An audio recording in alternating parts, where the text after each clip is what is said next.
Let's go!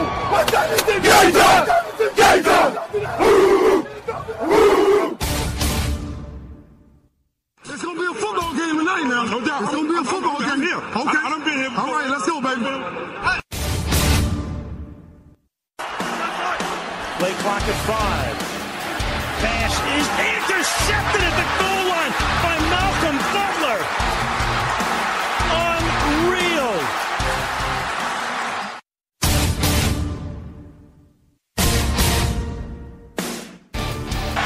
And the Ohio State Buckeyes are the first national champions of the playoff era.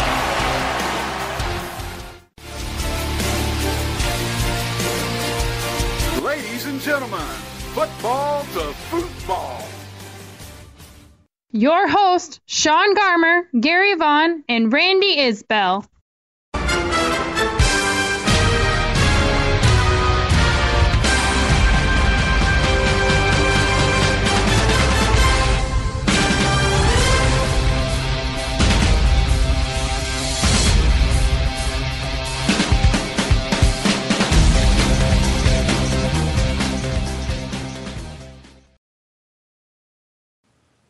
Well, I had to get a little rock with our Monday Night Football song because that's exactly what the Packers did to the Chiefs on this Monday Night Football game. Just plastered them everywhere, including Aaron Rodgers plastering the Chiefs defense for 5 touchdowns. But this is Football to Football, and this is our NFL Week 3 recap show.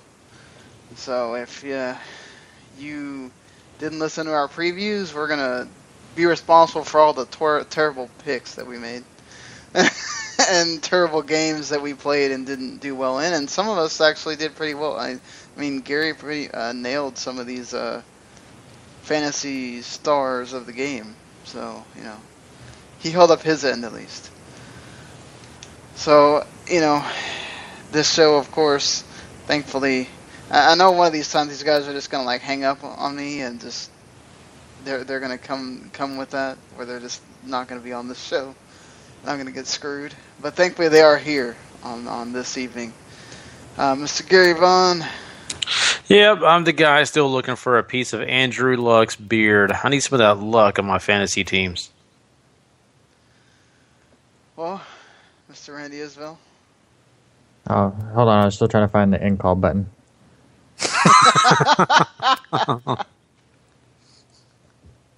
He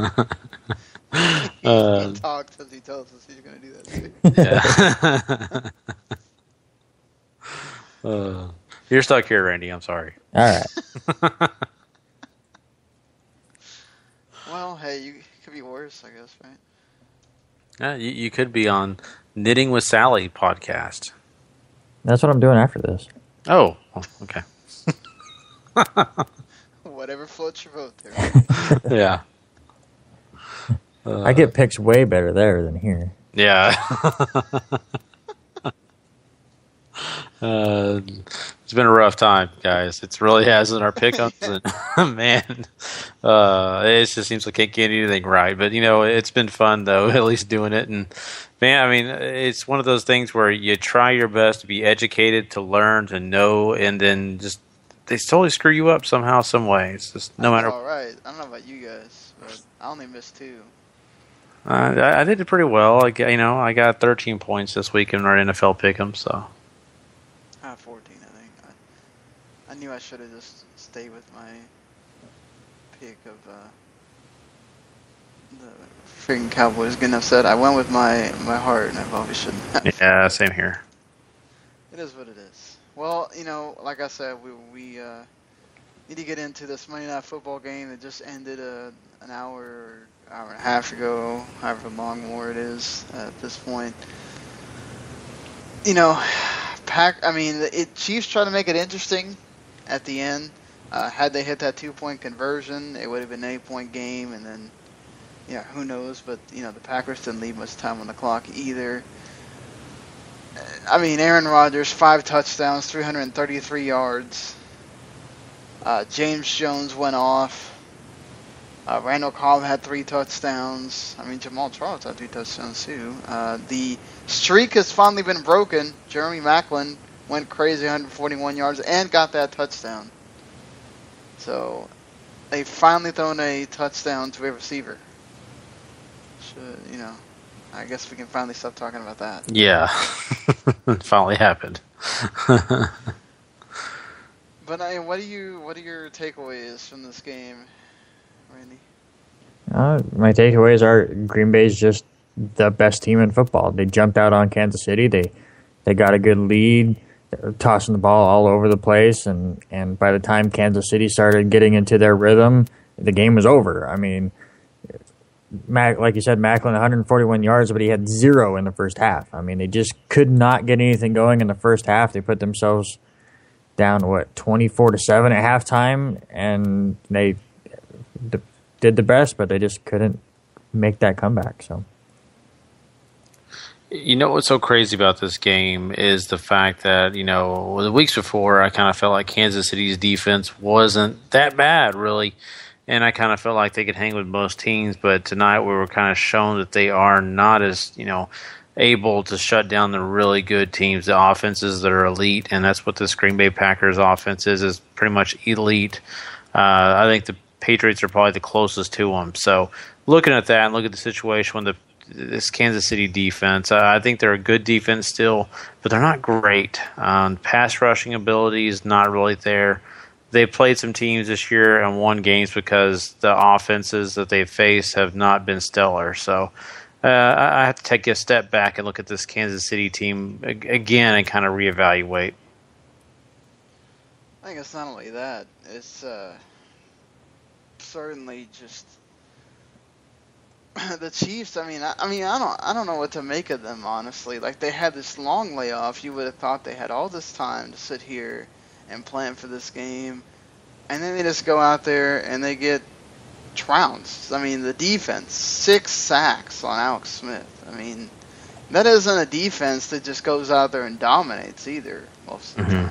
I mean, it's amazing to me that just the Chiefs seemed almost they weren't inept or anything. Just whether it was they were stopped on certain drives or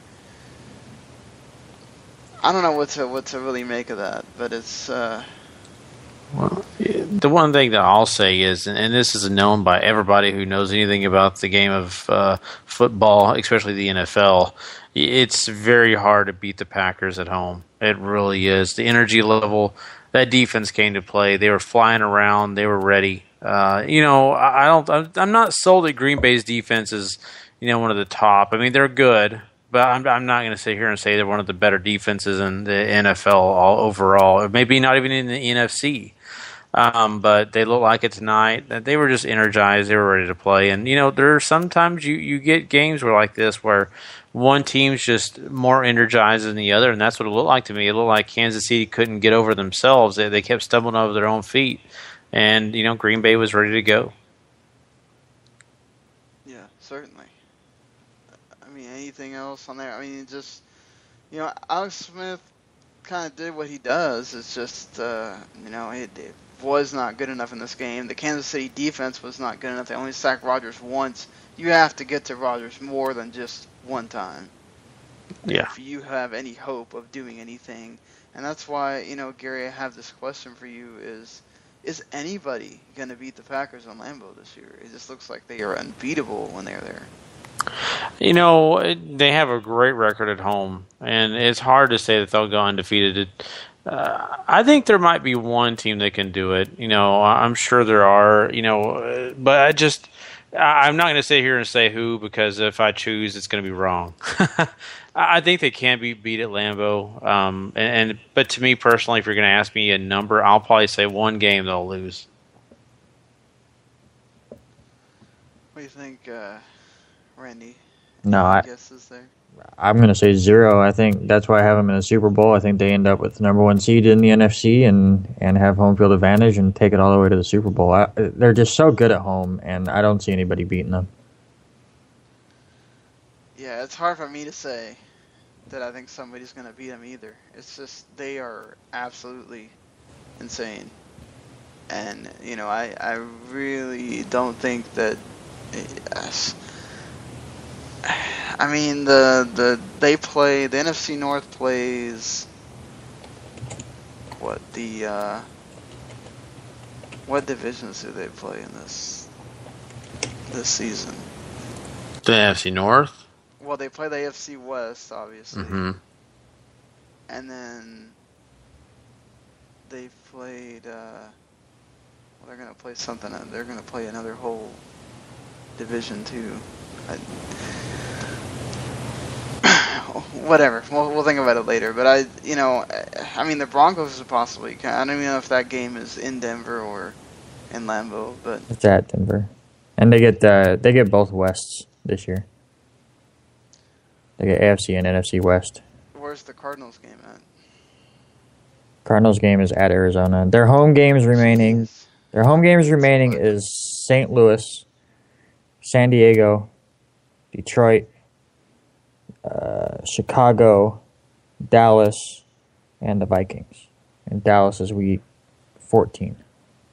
If Romo's around, you'll have Romo back. You'll have Des Bryant back. You'll also have your returning Ronald McClain and Greg Hardy, Randy Gregory. Depending on injuries, we'll see.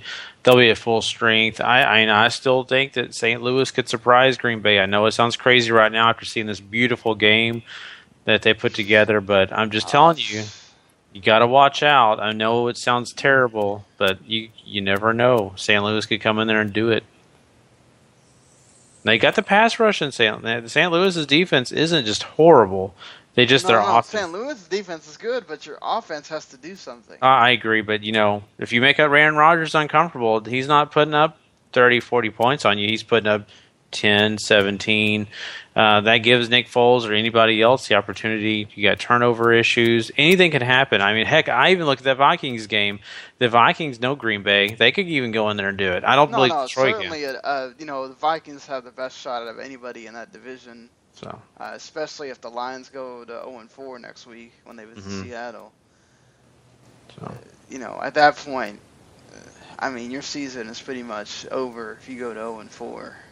I mean, you could say the same thing about, the injuries and all that, but, people have been talking about the Dallas Cowboys being road warriors, but, saying that, I mean, they're going to lose a road game this year, even if it was all the way until Romo gets back. Even Romo better not be next week, is all I got to say. Yeah, I know. But I'm just saying, you look at these stats, they all look pretty, but we just named 3 teams right there that I really believe could come into Lambeau and win. Fair enough, but I mean, we got to look at on the other side, the Chiefs, who obviously still in it here in this division, even though they did lose to Denver. What's wrong with the Chiefs right now? I mean, I know Randy, you were very high on them. I wonder if you're rethinking that at this point, but we got our rematch Super Bowl 1, and if that was a rematch Super Bowl 1, man, I don't know if I want to watch that again. I think I'm still high on Kansas City. Yes, I'm very disappointed, that they go out and they blow that game to Denver last week.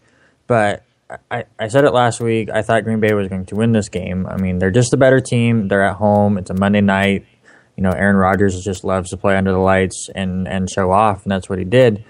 But as far as stuff that Kansas City can fix, I think they need to get the running game going a little bit more. I mean, Jamal Charles only 11 carries, but they, like I said earlier, they got down early, so it kind of probably took them out of their game plan a little bit. They need to trust Alex Smith a little bit more. You saw them open up the offense in the second half, and it started to work. That may have been Green Bay kind of backing off a little bit with a lead. But let him throw the ball down the field a little bit more, get Macklin involved earlier, and then you can have a 1-2 punch. And their other thing is they need to get something going earlier in drives because they go 2 of 10 on third down, but most of the third downs were 3rd and 8, 3rd and 9 because they just couldn't get anything, and then they finally had to throw it. So there's a few things that they need to work on. It's still early on in the year. They've played some really tough competition, and it doesn't get any easier next week when they go to Cincinnati. But I still think that this is a playoff team, maybe not winning the division like I thought, because I thought Denver would take the step back But it's a dangerous team if they're able to make it to the playoffs and start getting things going. So I'm not changing my Super Bowl pick, and I didn't think I would. Fair enough. I mean, it's like I said, the Chiefs try to make this thing close at the end, but it really never was. I mean, Aaron Rodgers just dominated that defense. I mean, just anywhere and that's with them losing players.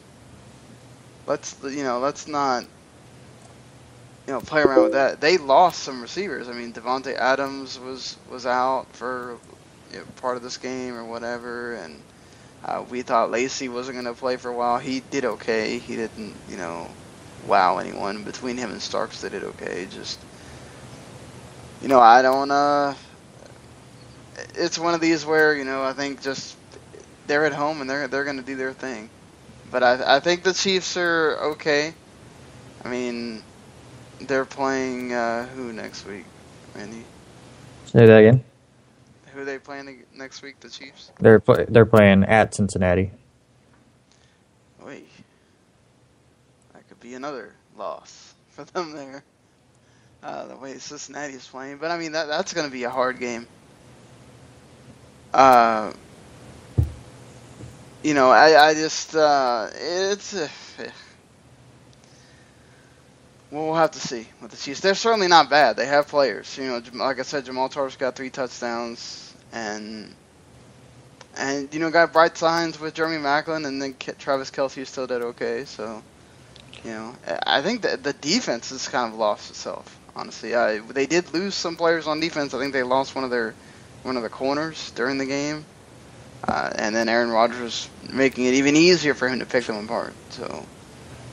Let's see how that affects them going forward. Gary, you're sitting here thinking about Thomas doing. I mean, you're starting this new thing where you're picking fantasy players to look out for. Maybe pick up for your next week or something. Yeah, and people are thinking about hey, I need a spot on my roster. I need a player that's going to help me. I've lost my big receivers, or maybe I lost my third receiver. We're looking for sleepers here, guys that can get in there and maybe help you win a game, even though it's not a lot of points, or maybe it's just a boost. And so we're looking at a guy that's a sleeper for me, especially for Kansas City, is D'Anthony Thomas. This guy is he's a pretty decent receiver. I think he's going to be depended on a lot in this next game against Cincinnati with Alex Smith, because we know Macklin's going to be pretty well covered in that game, and Cincinnati's not going to make it easy on him. So I'm looking at D'Anthony Thomas as being a guy that could possibly sneak up and maybe get 6 catches, maybe get 50 yards catch receiving, and maybe even a touchdown. So, if you're desperate for a receiver and you're looking for somebody, I think he can help you out in this game. Fair enough. And you're saying, are you still sticking with James Starks, though? Because it looks like Eddie Lacy was just fine. It looks like Eddie Lacy's fine, and I would still stick with Starks. I think in this game coming up for Green Bay, I think they're going to be playing junk time, to be honest with you. And, I don't think, especially Lacy having some issues with injury, I think they'll let him rest at some point. And look at the game. Stark's always in there. He's always catching passes. So I say, if you're looking for a flex option and you're maybe playing in a 16-team league, that's what we're really looking here, is at 16-team leagues. It's difficult, and we played in one last year, Sean, and you know how hard it is to get come by players. Starks is a guy you could legitimately put on your team and play pretty well. Yeah, he can. I mean, he when Lacy went out last week, he did fine. So. So, I mean, and you look at Green Bay, they're playing the 49ers. And I don't see them slowing down very much against the Niners, so I think they'll be just fine. I don't think Colin Kaepernick's going to do as badly as we'll talk about later, but and they are at home for that game, so yeah, we'll see. All right, Brandon, I know you want to talk about how you're doing some stuff in the pick'ems. Well, no, not in the pick'em, in our fantasy league, in the wrestling to the max. That's right, yeah. And in the Yahoo league. Even though this is the wrong I'm the podcast only for that, team that's 3-0 right now. Yeah, I was dumb and didn't start Abdullah. That's the only reason why. But, So not only that, between that and the Giants winning, and the Cowboys losing to the Falcons, mind you, on Sunday, this has been a very good week for me. It is. It's like Christmas come early for you, Brandon. Oh, yes. The Giants are well on their way to pulling off another 2007. Well, we talked to Buffalo about that, and we'll see. I'm not sure about that. Buffalo, I don't think will continue as well as they're going so far. Yeah, because that Giants defense is just stopping so many people. Well, no, I'll agree with you there. The Giants defense is not very good, but I just don't know how long Buffalo will be able to hold up with how their offense is. Fair enough. I mean, they did still put a lot of points up on some pretty good defenses, so. But as we always see, more so in like baseball than in football, but younger teams and teams that aren't as connected and as developed always seem to, they'll start off strong when other teams don't know how to face them, but then once teams figure out what they're all about, then they start falling off and, teams start to figure out how to beat them. I mean, the same thing happened with the Eagles. Like, look at where they were a couple of years ago when Chip Kelly first took over and they were running that no-huddle offense and no one could stop them. And now teams are very easily able to beat that no-huddle offense. Except the Jets. Well, but who can the Jets stop? Whoa. Hey, they stopped Andrew Whoa. last week. I mean.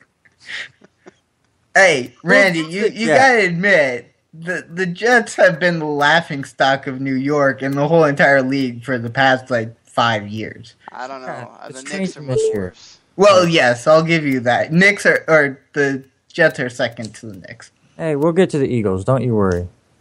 I'll tell you, it wasn't about not being able to stop the Eagles. That's for damn sure. Yeah. Exactly. So, I mean, speaking of baseball, we're doing our baseball playoff preview on Sunday night. Are you around? Oh, yeah, I'll be around. I'll definitely... Will you be on that? Yeah, definitely. I'll jump in on that. The Yankees... All right. Come with your picks ready, then. Oh, okay. Crap, that means I have to have two Yankees fans on the same show. Yup. Who's the other Yankee fan, Randy? Randy. Yeah, the one that you just pissed off with your stupid comment. Don't make me change teams.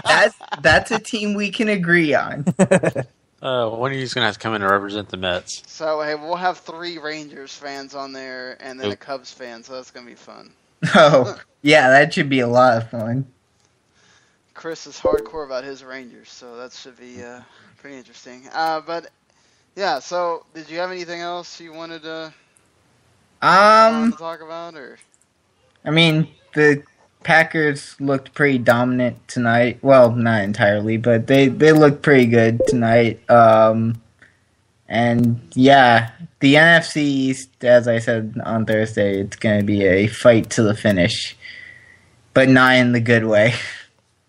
Yeah, might be a fight to the who doesn't lose. Who can be over 500? Yeah, it might be the NFC South of last year. Yeah. Hopefully, no one goes in 8-8 though into the wild card. Well, I forget if I said it on Thursday, but I think whoever wins this division will be 9-7, and I think it will be the Giants. That's a fair assessment. All right, Brandon. Okay. Get to some of the other stuff. So. Yep, and I'll talk to you guys on Thursday. All right, later. All right, man. See ya. Later. All right. So let's go ahead and get into this. Gary and I will have a lot to say about this next game. It was our game of the week. Atlanta Falcons visiting the Dallas Cowboys, and for an entire first half, it looked like the Cowboys were just going to run away with this thing. Randall had 3 touchdowns, 52 yards receiving, 141 yards on the, or not, I'm looking at the wrong one. He had 87 yards on the ground. McFadden got him a touchdown. He had a whole drive where he was basically the force during that. I mean, Brandon Weeden did okay. 22-26, 232 yards. He had a dumb interception. But, that's Brandon Weeden. You're going to get one of those. And, I mean, that first half, Gary, we were rolling. Cowboys were rolling on that one. Yeah, they were, and at the same point, the Falcons had a few mishaps, and they weren't able to complete their first drive, and then you go on in this game, and Dallas's defense was able to stop them. It looked pretty good for that first half. The tale of the story here is the fact that one half was dominated by the Cowboys, the next was dominated by the Falcons, and the one that mattered. Forgot that you played the whole game. Exactly. And the one thing that bothered me the most watching this game was the fact that it seemed like the Dallas Cowboys were so insistent on keeping the same formula that they had in the first half, whereas the Falcons adjusted. The Falcons made adjustments to really help themselves and take care of business. And Dallas determined to run the ball. They still try to run the ball when even us and the audience knew that, hey, don't run it, do play action pass, do something different, because that's exactly what they were talking about at halftime. We got to stop this run. We got to stop the run. Well, they did it, and they won the game because they did it. And Brandon Weeden, they get it. The Dallas Cowboys have to figure out something. Do they go with Castle or do they go with Weeden? You got to sit down, Weeden, and see. Are you going to throw more than 5 yards? You're going to throw more than 10 yards? Because if I don't think that was Weeden. I think that was the offensive game plan was, we don't want you to lose this game. Because he can throw the ball. That's not the problem. Well, that's the problem with me, is that this guy is known to throw the deep ball perfect. This guy has a stronger arm than Tony Romo has. And they decided to keep him from doing that. Because they don't want people talking about Brandon Weeden. Here's the deal. I think Garrett was just too scared to let Weeden have some freedom because he might make a mistake. And then also the fact that if Weeden is the reason the Cowboys lose the game, then everybody's going to be sitting there clamoring for Castle or Kellen Moore or whoever the hell's back there. I mean, there was a ton of stuff on talk radio on the Cowboys side of people going, we need to be starting Kellen Moore just because of what he did at Boise State. I mean, yeah. I couldn't believe it. I was like, God, guys, come on. Just calm down with that crap already. You guys take too much of what you see in college and immediately think it's going to work for everybody. It doesn't work that way. How tall is Kellen Moore? He's like, what, 5'8"? He's still wishing he hadn't come out and played NFL football. Exactly. The thing is, too, it's like, okay, this dinking and dunking thing worked. They took it away. You have to do something. To me, this is the question I was going to ask you, Gary, is does Jason Garrett deserve blame for a lot of this loss? Because, as you said, they didn't adjust. There was no adjustment at all. There was, we're going to do the same thing over and over. How many times can you throw it to Lance Dunbar, who wound up with 100 yards? Your only receiver to wind up with he's not even a receiver, he's a running back. Mm-hmm. Doing the whole running in the middle of the field, waiting, catching the ball, and trying to run. You can't do that the whole game and think it's always going to work. Yeah, you're exactly right, Sean. No adjustments. That means it's on the head coach. That really is. Where the hell was Terrence Williams the entire game, except for the fact that he dropped the ball when he got the two passes thrown to him, he dropped them. Terrence Williams he's a very bipolar player. When he's on, he's on. When he's off, he's off. And you can't depend on him to win you games. That's why the Dallas Cowboys miss Dez Bryant so much, because Terrence Williams, he's going to get you the home runs, and then he's going to drop you the big passes. The passes you could have had, gone for 60 yards and a touchdown. He'll drop those, and then at the same time, he'll catch them the next game. So I'm just looking at that. The situation is they were just so shorthanded. No excuses. That they still could have won this game shorthanded. It was proven. I mean, it took the Falcons to build up all the way to the fourth quarter, and then they finally were able to put the death nail in the coffin at the end there because, hey, they pretty much owned the Dallas Cowboys by the fourth quarter. Yeah, the defense was tired. Oh, yeah. Had no pass rush the entire game. Jeremy Mincey somehow had a magical concussion that happened somewhere. That was really funny because Gary had made the point about, Jeremy Mincey against that left tackle, and all of a sudden, no, he's not playing? Okay. Yeah, they had to start a rookie in his place, and also if you don't, I'm not sure if you noticed, Sean, but also Terrell McClain, another guy in that rotation, is also on IR now. Yeah. So that defensive line was nothing. And Sean Lee was out for part of the game. He had to come back, So it's just I mean, 1 sack, and that was Lee pretty much at the beginning of the game, and that was it. And it's just like, if you're not going to pressure Matt Ryan, he's going to do exactly what he did. Randy, is Julio Jones in the running for MVP for this guy? 164 yards, the third straight game over 130. Absolutely went like crazy in that second half. Had that great touchdown. And the Cowboys, who have been able to stop the running game for the first 2 games, Devonta Freeman was he looked like he reminded me a lot of Marion Barber, just running through people and running it, taking the hole and hitting and going like just. I mean, I don't know, but I mean, Devonta Freeman was really nobody. He plays the Cowboys, and all of a sudden it's like, man, he's just blowing through everything. But I don't know. I don't know how to explain it, but Evan, what do you think about Julio? Do you think at the end of if he keeps going at this pace, which already has 34 receptions? If he keeps going at this pace, I think he's top-notch MVP candidate, even though no wide receivers ever won the MVP. He would definitely make the case. And you missed the stat out of all that stuff that, to me, when you look at the stat sheet, and you could tell in the game it was like this, that just jumps out of the page, though. He had 20 targets. Yeah. The rest of the team had 15. Right. So as far as the passing game goes, nobody else even got close to I think 80 yards or anything. Here's the stat that I was sitting here looking at, because he also threw at Devonta Freeman for 50. Devonta Freeman got 52 yards of receiving as well. Matt Ryan only threw 67 yards. That was not to Julio Jones and Devonta Freeman. 2 guys for the entire Atlanta offense in this game. And that's all they needed. I mean, because in the second half, like you guys talked about, Dallas didn't get out of their game plan. Atlanta figured them out. I went back and double-checked some stats, and you guys are 100% right about, they couldn't get away from the run. They ran the ball on first down every time in the second half on first down. Every time. Except for when they were down by 11 right there at the end, their last drive, they finally started throwing it. But that was their MO. Run on first down and then go from there. And it was -1 yards, -4 yards. They completely got stopped. But Julio, I mean, if Atlanta wins this division like I think they're going to, you have to look at Julio as an MVP candidate because it's him. It's all him. Devonta Freeman this week showed up and helped him with the running game and a little bit in the passing game. If I'm Tavon Coleman, I'm worried right now. But, no. Well, if you're a Tavon Coleman owner, sure. I mean, I'm sure Tavon Coleman sitting back going, "Hey, we're 3-0."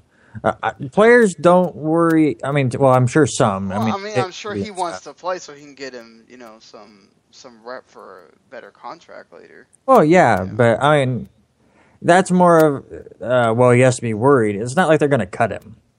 Yeah. At least they'll have a nice 1-2 punch they can. Yeah, absolutely. And here's the thing. I mean, it looks good, it looks pretty today, but when they face other teams that, I don't see Freeman being this good. I'm sorry. Coleman, there's a reason they were scared about Coleman being injured. It wasn't because Freeman was blowing anybody up before this. So I think that you got... I remember way back in the day, and Sean, you may remember this, there was a guy by the name of Robert Chansey. He was a fullback, legitimately. The Cowboys' running backs were depleted. They played this guy in one game against San Diego. 3 rushing touchdowns, tons of yards. The next week, 15 yards rushing. Couldn't do it against anybody else. Right, yeah. Couldn't do it against anybody else, but he did it that one game. I'm not saying Freeman's going to be like that. I'm just saying Freeman's not starter for a reason. Coleman's going to be okay. He's a better back. Oh, yeah, for sure. And we'll see how the Falcons do once they're done with this NFC East. I mean, that's all they played so far, as you guys. They get Houston next week, and then they finish the NFC East off with Washington. And then, then they actually have to play good competition. That's a win. It should be a win. You never know. But I say they beat St. Louis. people are beating St. Louis. I know. St. Louis is off. I mean, as we'll get to later, that question that Randy asked, and you have to sit there and think, like, I wonder if they're really thinking about that, just because, man, Nick Foles looked terrible. But let's move on. Let's let Randy talk about his Jets here. Philadelphia going to New York. Now, no Chris Ivory for this game. No DeMarco Murray, but who cares? Because Ryan Matthews was winning, like, DeMarco Murray who? Who cares about that guy?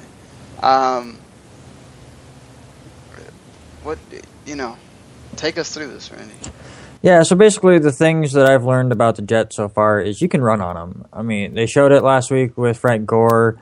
A lot of his stats got pulled back because of holding calls and stuff. Ryan Matthews completely torched him this week. So I am a little worried about the rush defense for the Jets. They need to kind of tone that up. They do get Miami next week where Lamar Miller's just terrible. So I think they'll be better there, and then they get the bye week, and maybe they can fix all that stuff. Jonas Gray is actually on the active team now. So yeah, I'm not worried. Maybe after the bye week again for Miami, and they can get things changed around. But I'm not super worried about that. But as far as this game goes, Brandon had it completely wrong. I'm sorry. Yes, the Eagles beat the Jets. Yes, it was very disappointing, and I was frustrated in the first half. But it wasn't because the Jets couldn't stop the Eagles. Listen, the Eagles scored 24 points, but only had 231 total yards. Sam Bradford was 14 of 28 for 118. It wasn't like they completely torched the Jets. The Jets beat themselves in this game, which is something they haven't done in the first two, and was very shocking and disappointing. They have 4 turnovers. Every time it looked like they were going to try to get back in this game in the second half, Fitzpatrick threw a duck up in the air and was intercepted. But I'm sure his arm was exhausted. He threw it 58 times in this game, which is not what you want to. It's ridiculous. Which is not what you want to do, but they couldn't do it. Bilal Powell really couldn't get anything going. Zach Stacy was basically a no-show. So before I keep going on, Sean, I want to hit this point. How important is Chris Ivory to this Jets offense? You just said it right there. If a quarterback is having to throw 58 times and you are not Andrew Luck, Tom Brady, or Aaron Rodgers, or maybe Romo, you're going to lose that game probably. Because it's I mean, especially if another thing too is the Jets defense didn't do what they have been doing, which is creating turnovers and all the things that have kind of been helping that offense have the short field and all that stuff. I mean, just Ivory they showed it, right? I mean, the other running backs are nowhere near as good as Ivory, nowhere near as dependable. And when he's not in there, they have no running game. Fitzpatrick has had to do this before, and every time he has to do this where he has to throw a lot, unless some miracle happens in the game, he usually loses. Because it's impossible for him to be able to do that. It's just, Ivory is probably their most important piece on offense right now. Aside from Brandon Marshall. Yeah, this game completely turned on its head with Darren Sproles returning the punt return, which I've noticed over the years. I don't know if you guys have seen it too, but if a punt falls short of a punt returner and he can kind of get a running start at it, you're in trouble. I mean, that's what happened to Sproles there. The ball kind of dies right in front of him. He runs up, picks it up, and then does what Darren Sproles does best and makes everyone miss. That's what happened with the New Orleans punt return too. They got the touchdown. If I remember right, he was already running. And then you had the terrible. I don't even know what to say. I don't want to make fun of the guy too much because he's been our best player. But Brandon Marshall, what the hell, man? Completes a pass, gets the first down, and then just goes, oh, this isn't good enough. I want to lateral it to a guy while I'm going down who's covered on top of it, and just throws it to the Eagles player, basically, and says, here, have the ball. It made no sense. It gives a short field for the Eagles. They go down and score a touchdown, and at that point start taking control of the game. But I like some of the stuff I saw from the Jets. It was one of those weird things where, listen, just lost, and they made a lot of mistakes, but I came out of the game feeling okay about it because they threw it to, 7 different receivers for at least twice. Devin Smith made his debut. He was coming off an injury. The rookie, he's super fast, maybe too fast. It seemed like Fitzpatrick was underthrowing him every time.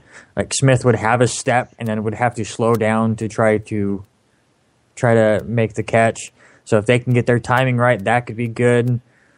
But I don't know. I just didn't see anything from the Eagles that made me go, okay, this is the team that we've been waiting for. I don't know. Gary, did you see anything from this game that made you feel like Philadelphia was a playoff contender? Not really, to be honest with you. You've already pointed out the fact that their offense wasn't what killed you here. It seemed like more as in the Philadelphia defense was better, and I look at this game too, is the special teams definitely helped Philadelphia win this game. So it wasn't like the Philadelphia Eagles dominated at any point offensively. Sure, Ryan Matthews had a pretty good day, and that's fine. But the Jets didn't let just Matthews kill him; they let also the special teams and other points of this game matter. So 2 out of 3 ain't bad. But I don't see anything out of this Philadelphia team that makes me just jump up and say, "Oh, they're back! Look, there they are." The numbers just don't show it, not yet, at least. Yeah, for sure. I mean, it sucks for the Jets. But the Eagles also were in desperation mode. They didn't want to go down 0-3. That counts for something. I mean, some other teams we'll see on this week were in that situation and they were unfortunate. They couldn't pull out what the Eagles did. So if you're the Eagles now going into this week, do you think all the hoopla about them is kind of gone away now? They got their first win, or you think they're still going to have doubters? Or No, they're still going to have doubters. I mean, they're so 1-2, and like I said, the offense just wasn't there. They have a great chance next week at Washington to go, okay, this is what we can be. And if they can beat up a really good team, even though it is a divisional opponent on the road, if they can go out there and beat up I think I said good team, I meant a bad team, and do what they're supposed to do, then maybe they can start swaying people back to their favor. Yeah, sure. It could happen with any of them. But, Gary, really quickly, what are you looking at as your players to watch out for? Maybe if they're on your waiver wire, you should maybe take a look at them. Well, looking at both these teams, we got the Eagles coming out. We saw Ryan Matthews have a great game here, and a lot of people are pointing out Sproles or looking at DeMarco Murray. I think Matthews is your guy. A lot of people didn't draft Matthews very, high. A lot of people got him in the later rounds of their draft. And, hey, there may be somebody out there who still has him on the waiver wire, to be honest with you, because this is the first week he really showed up in a big way. So make sure you get Matthews in your starting lineup again, Washington. I think he's going to have a better day than DeMarco Murray if he comes back, or even Sproles possibly. And Eric Decker is not on, one of those situations, but I think that this year he's probably been on people's benches. People are probably looking more at Brandon Marshall and other places on this Jets team. I think Decker's going to have a great week this next week against Miami. I just see him being the focus for Fitzpatrick. Yeah, good. I mean, the thing is, too, we've seen Chip Kelly has a little bit of his favorites. So maybe that doesn't work in DeMarco Murray's favor when he comes back. So you have to wonder if at some points Murray is wondering if he made the wrong choice. Yeah. Other than the money he's getting. Exactly. That's what I think won the conversation. So San Diego traveled to Minnesota, and San Diego, man, they've been doing pretty well on the offensive side, and all of a sudden in this game, the Vikings defense stepped up and just obliterated that. 3 sacks, 5 tackles for loss, a huge pick 6 that pretty much put the game away for Chad Greenway. Put it out of reach. I mean, Keenan Allen showed up again, getting lots of yardage for himself. Phillip Rivers just was hurried and bothered a lot of the game. No running game whatsoever, not even Danny Woodhead. Danny Woodhead had about 43 total yards, period, passing and receiving. Melvin Gordon again with a measly 50-something yards. I still think after all these games, Gordon's just not performing at that level that you'd expect him to. Like I said, Keenan Allen did get him a nice 133 yards, 2 touchdowns, but some of that also came in the garbage time once, that game was kind of out of hand. And San Diego was not in sync, and I think part of that too is the San Diego, or at least Phillip Rivers. We know he loves to throw to his tight ends, and not having Gates for the suspension, and then not having Ladarius Green, and you're having to throw to John Phillips, former Cowboy. He's decent, but he's not any of those two guys. And when you don't have that extra option that you're used to having, that can hurt your game plan certainly. I mean, the other receivers were fine, but they weren't anything to sniff at. And to say that too, Teddy Bridgewater himself did not have that great of a game. It was all about the running game. Adrian Peterson, 126 yards, 2 touchdowns on only 20 carries, guys. He had a big long run as well. Randy asked about McKinnon and Asiata last week. Well, we saw plenty of them in this game because they pretty much limited to Peterson because they didn't need him that much after they were up pretty big. So, they did rest him in this game at least. I think he didn't play for the whole fourth quarter, if I'm not mistaken. So, Gary, I mean, we've now seen the Vikings win another game. They looked pretty dominant here, at least in the run game. Chargers defense still not stepping up. Really didn't get to Bridgewater hardly at all. Couldn't stop that run game. Are the Vikings for real?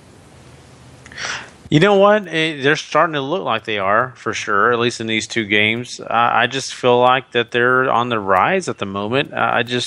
It's hard to really buy into it just yet. Like I said, I keep bringing back the word sample size, and that is pretty much what we're looking at here. 3 games, 1 they look pretty awful, and then the other 2 they look pretty darn good. So right now I'm leaning towards, they could be very for real.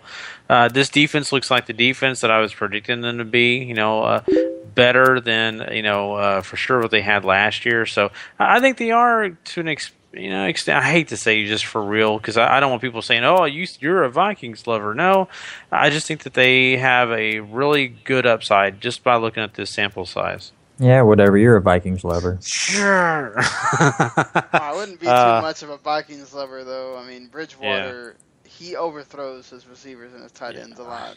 Yeah. No, and I don't think they're for real just for the fact that, they've won the last 2 games, but I think they've beaten 2 of the most overhyped, overrated teams in the league to do it. So.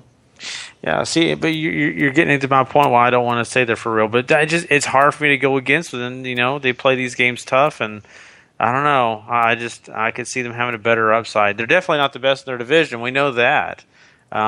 Still, to me, looking at this team, I could see wild card. But as far as the rest of the division, they're certainly better than the other 2. Yeah, exactly. That's what I'm still saying, though. I still think they're right where I said they were in preseason was wild card. Randy, looking at the other team here, is there this too much to overcome for Phillip Rivers? It seems like he's having to do a lot of this by himself. Running game's not really working for him. I mean, Woodhead did show up. I mean, they had that really nice game against the Lions, but we know where the Lions are at right now. The last 2 games, haven't looked that great for them. And then it's just the defense isn't really helping out. A lot to shoulder on if you're Rivers. Well, absolutely. I mean, as far as making the playoffs and stuff, there's no way he can shoulder that load and pull them there. But listen, it's back-to-back games on the road against 2 tough teams. I don't think Minnesota's quote-unquote for real, but they're very good, especially on defense. And they had the Bengals last week, who has shown to be one of the best teams in the league. Let's see how it goes in the next couple weeks. They go home the next 2 weeks against Cleveland and Pittsburgh.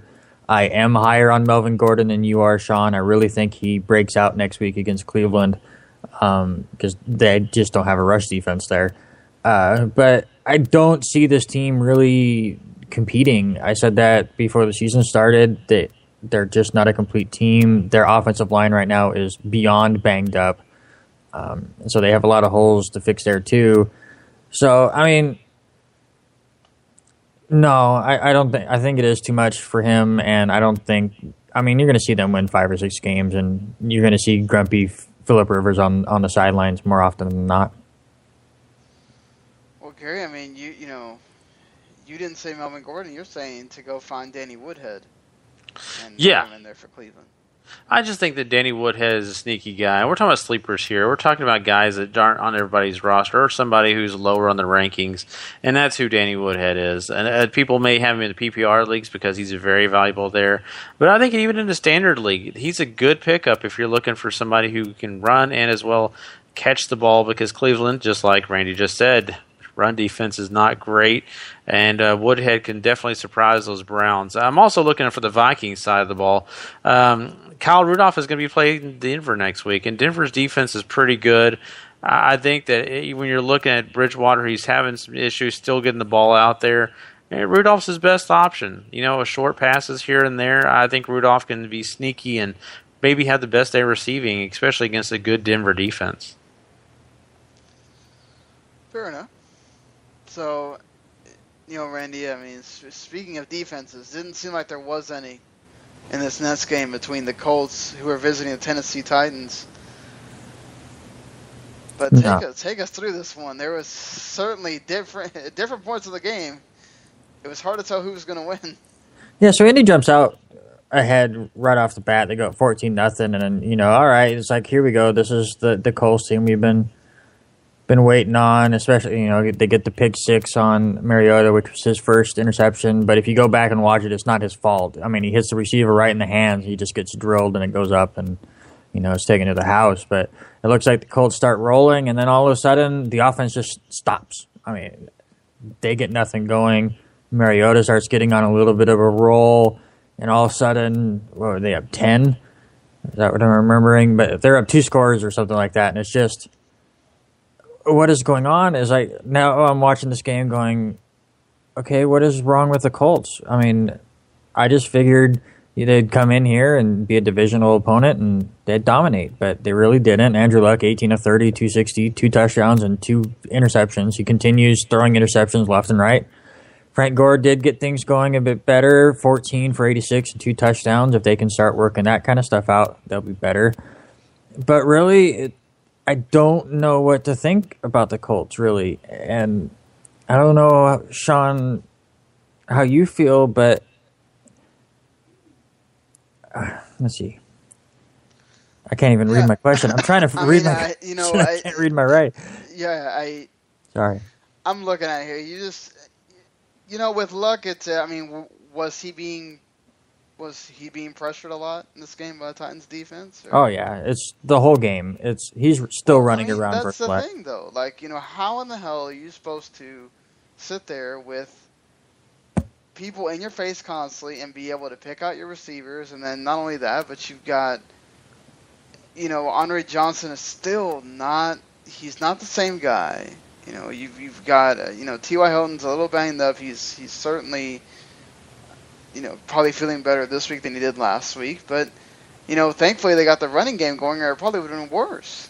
You cannot possibly sit there and keep throwing with guys in your face. And if you don't have time to, you can try to do all the quick throws and all the slants and all the stuff you want.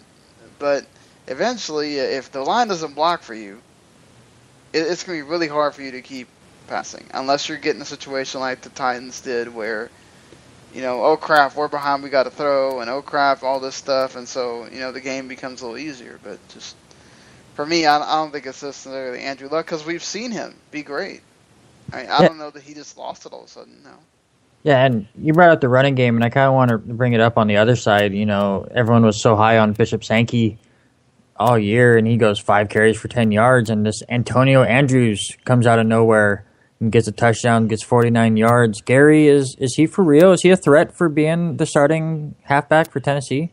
I think so. I think he really is, because Bishop Sankey, we saw him his rookie year, was nothing really. This year, he really surprised me that he was doing as well as he was. But Andrews, to me, there's a reason why they gave him the majority of the carries here. I think he definitely is a guy that has the ability to definitely step in there and take the starting role away from Bishop Sankey. I mean, I don't know if you're going to say he's going to be, just stellar, but I think this kid right now is showing that he can definitely be a threat. All right, and back to the game real quick. So, I would say be careful because, last week Dexter McCluster was the one doing all this stuff. Mm-hmm. So, I wonder if it's just one of these It's whoever's going to show up that week for the Titans.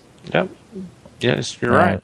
It's definitely going to be tough to figure out. But back to kind of how the game is going, you have the Colts down 13 late in the third, and they get the ball at their own 2, and that's kind of, to me, where this game completely flips over. The Colts finally show what they can do. You go 12-play drive, 98 yards, they get the big touchdown.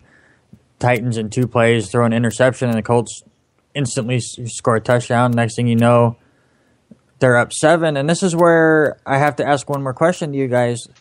You're late in the game. Let me get the exact time. 2:38 remaining. No, that's not right. That's the wrong stat. About 3 minutes to go. And you're up 7, getting ready to kick the extra point. Why don't you go for 2 there and end the game? There's a chance that you... So were they tied?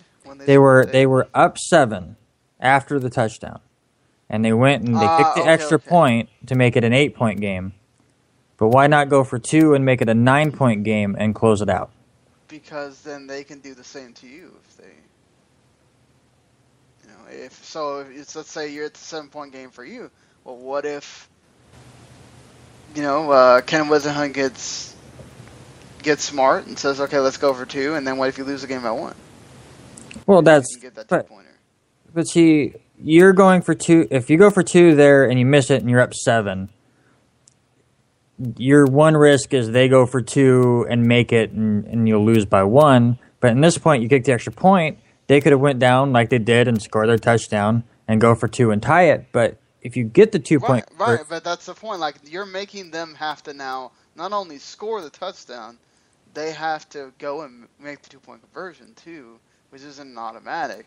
And you can make that very difficult for them if you want, depending on what they decide to do in that 2-point conversion. I mean, you're making them have to get the tie, and then you're going to feel confident about going in overtime and doing what you got to do. Obviously, that depends on the flip of a coin or whatever. But to me, I think you kind of always have to go with the safer play in that kind of situation, because people are going to be railing on you if you get it wrong. Yeah, absolutely, if it goes wrong. And I see where you're going from, but to me, the Colts are rolling. They finally got their offense going. It was just really surprising to see them not go for 2 there, Gary. What do you think?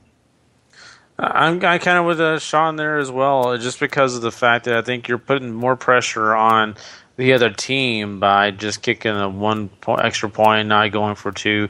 The risk reward is a little bit higher if you go for the 2. I get your point. You're trying to mention that you don't need to give that defense any more pressure than they already have, because it's not like they've been able to stop people. Yeah, that's my biggest fear too. I'm just trying to escape this game with the W, and anything that gives my ratio a better chance is what I'm going to go with. And I think the extra point was a better ratio. So. I probably would have agreed with you guys last year, but with the new extra point rules, and we've already had more extra points missed through 3 weeks than we had all of last year. It just seemed like you go with the hot hand, you go with Andrew Luck to go, okay, let's go up 9 with 3 minutes to go, and then not have to worry about it. Because to me, I mean, if you're Tennessee and you're down 7, are you really going to go for 2 at the end?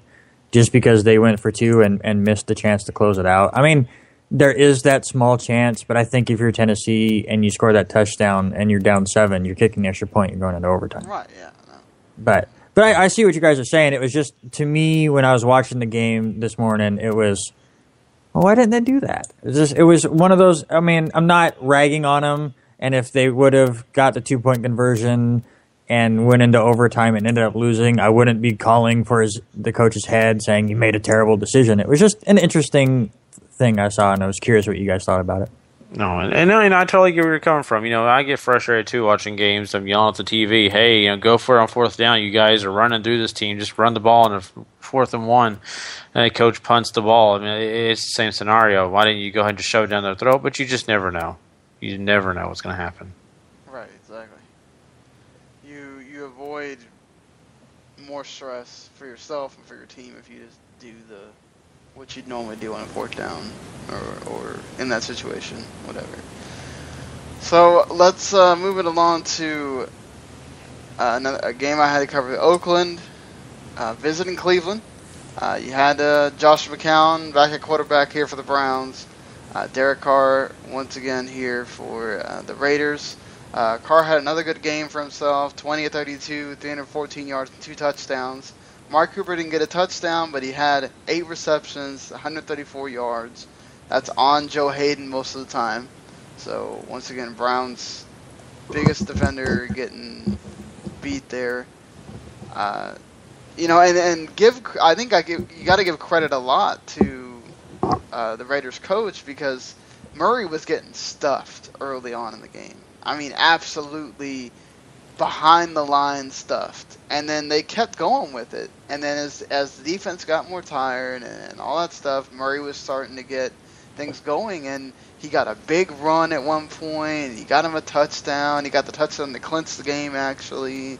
So, you know, I think that's a lot to be said there for the coaching staff to kind of just keep on with the game plan and know that it would work eventually. Sometimes it doesn't work that way, but when you know Carr's throwing the ball the way he was, where they really weren't stopping them. I mean, he was able to throw it to 2 different guys in the end zone. Marcel Reese got a ridiculous, 55-yard run at one point off a screen pass. But and not to say anything wrong about Cleveland either, because Josh McCown looked really good here. He threw the ball downfield, which I think a lot of people were worried about that he wouldn't do as opposed to Manziel, but he did that. That's also because Cleveland's run game was terrible. 39 yards between Duke Johnson and Isaiah Crowell. Absolutely cannot win with that. I mean, what the hell are you going to do with 40 yards rushing between 2 guys? I mean, nothing. Welcome to the NFL, Gary Barnidge, because he got 105 yards and a touchdown. He was McCown's favorite target. He was being thrown to a lot. McCown's interception, though, came at the worst moment of the game. It was right when you didn't need it to happen. Right when you could have won the game had you not done that interception. Charles Woodson, the veteran that he is, just comes over, gets in front, and makes the interception. I mean, it's just cake for him. But McCown was also sacked 5 times. Khalil Mack came in one time and just totally just wham blindsided him. I mean, I was surprised he got up. Khalil Mack is that dude is ridiculous. He's so good. But I mean, the Browns played really well. Just some unlucky things, I thought, and then just a bad choice there by McCown at the end. And that's the question I had for you, Gary, is did the Browns just kind of get unlucky there where Charles Woodson just happened to be in that spot, or are the Raiders much better than Cleveland at this point? I think I would take the fact that they were a little bit unlucky compared to the fact that they're better. I don't think that the Raiders are just night and day better than Cleveland. I think they're in the same boat. They got some great players. Both teams do. They've got a lot of talent. It's just, getting the talent to work right for them, and the talent level that they're at right now is similar. So, no, I just think Cleveland probably did get a little unlucky. Just a few bad choices lost them the game there. But, talent-wise, not. I think they're about the same. So you're thinking Michael Crabtree next week against Chicago if you don't have him already? Yeah, I mean, that's just a guy that, was another sleeper that I really feel like, he can have a great game next week. Crabtree is a guy that hasn't had a real huge breakout game, just dominating anybody. And, it's about time. There's guys that I think, it's time for them to pick up their game and go. And I think this week's the week for Crabtree, and for Cleveland, I mean, you look at their team and you look at everything that they have, and Duke Johnson's a guy that I look at and say, hey, he's definitely been involved in their scheme. He's been catching, passes out of the backfield. So I look at Duke Johnson being a guy for next week's game for them to be, pretty well on par. Oh, but the Raiders' defense made both of them look so bad. Oh, they did. This game. I mean, just twirling them around behind the line, just throwing them everywhere. It was just wow. This doesn't look like the same team running the ball at all. Another guy I think you should definitely look at, especially on the Raiders' end, because he was catching some big passes from Carr. Seth Roberts, he got a touchdown and he got some pretty interesting looks from Carr. Caught a big big catch that they needed, I think, on third down. So that's somebody that's certainly not probably on anybody's team. Andre Holmes is probably on somebody's team more than Seth Roberts. So I would, Andre Holmes did get a touchdown. That's the only thing he got was that one touchdown. But so I mean that's another guy you could look at if say in your league, who was it? Yeah, Crabtree's grabbed. Yeah, exactly. Chicago's not the most dominant team on defense, although we will talk about it. Oakland's going to have plenty of opportunities to be throwing the ball around, let's just say. Yeah. Against the Bears. But Randy, speaking of the Raiders, they won this game. We saw what happened with the Chiefs, earlier tonight, and and we already, I already talked about the Chargers. Can the Raiders be contenders in this division? I'm so mad that I predicted them to pull the upset on the Bengals and then just gave up on them because I was wrong both ways. Because I really thought Oakland would be the surprise team, and then they looked so bad against Cincinnati, so I was like, never mind. And now here they are, they're looking good again. But as far as contenders go, it's tough to call them a contender right now, but give it 2 weeks when they get Denver at home. If they can pull out that win, then you can put me on board as far as them being a contender. But I do have to say, I made the greatest fantasy decision ever. I actually picked up Gary Barnidge at 1 a.m. Sunday to fill in for Josh Hill, who I have finally given up on for the Saints, and he won me my league this week. So yay for me. Awesome. Gotta love when you make those great fantasy decisions, but certainly a game that was not anything of fantasy for. It seemed like that at some points, with especially that turnaround with Mosley running it in, and then AJ Green having a ridiculous catch there. But Baltimore falls to 0-3, Randy. I mean, you watched this, you covered this one. What do you think going through? Yeah, sorry, Robert. Your team sucks. Or actually, no, I won't go that far. Baltimore is getting a lot of just bad breaks. They haven't lost a game worse than 6 points. So they've been in all three. And now they go into Thursday against the Steelers without Big Ben. So see them to turn around there. This game was pretty interesting. It was really close for most of the game. Pretty low scoring for as much yards. We're getting thrown around early. 14-7 at the end of the third quarter. A weird stat to me was when Baltimore scores their touchdown and to go up 17-14 with 7 minutes to go in the game. It's the first time the Bengals have even trailed this year. And then how do you answer back when you're facing a deficit for the first time? It took them one play with that crazy catch by AJ Green where he spun around everybody and broke tackles and went 80 yards and gave them the lead right back. But this game, to me, I mean, you could look at it perfectly. It was between A.J. Green and Steve Smith Sr., who somebody needs to tell this man that he can still go. He doesn't need to retire. Why are you retiring, man? Don't retire. But A.J. Green, 10 receptions, 227 yards, both career highs for 2 touchdowns, while Steve Smith, 13 catches, 186 yards and 2 touchdowns. They both just carried their team all the way through, especially in the fourth quarter. It was. If you did not watch this game, you can skip the first 3 quarters. The first 3 quarters are nothing. Just watch the final quarter of this game. It's awesome. It shows you exactly what a great divisional matchup is, where both teams just want it really bad. One team just was able to make that one extra play because I don't understand, but Baltimore decided to go man-to-man against A.J. Green with 2 minutes to go inside the 5-yard line. How do you not double cover the only man that is beating you in the red zone? I just don't understand that part. But, Sean, I got to ask you, Baltimore now 0-3, but all 3 have been pretty close. Could they be the first team since 1998 to make the playoffs after starting 0-3? I think they'll certainly get confidence on Thursday night, which we'll talk about before we get out of here. We forgot to do that last week, actually, was kind of preview the Thursday night game. But they get a nice break.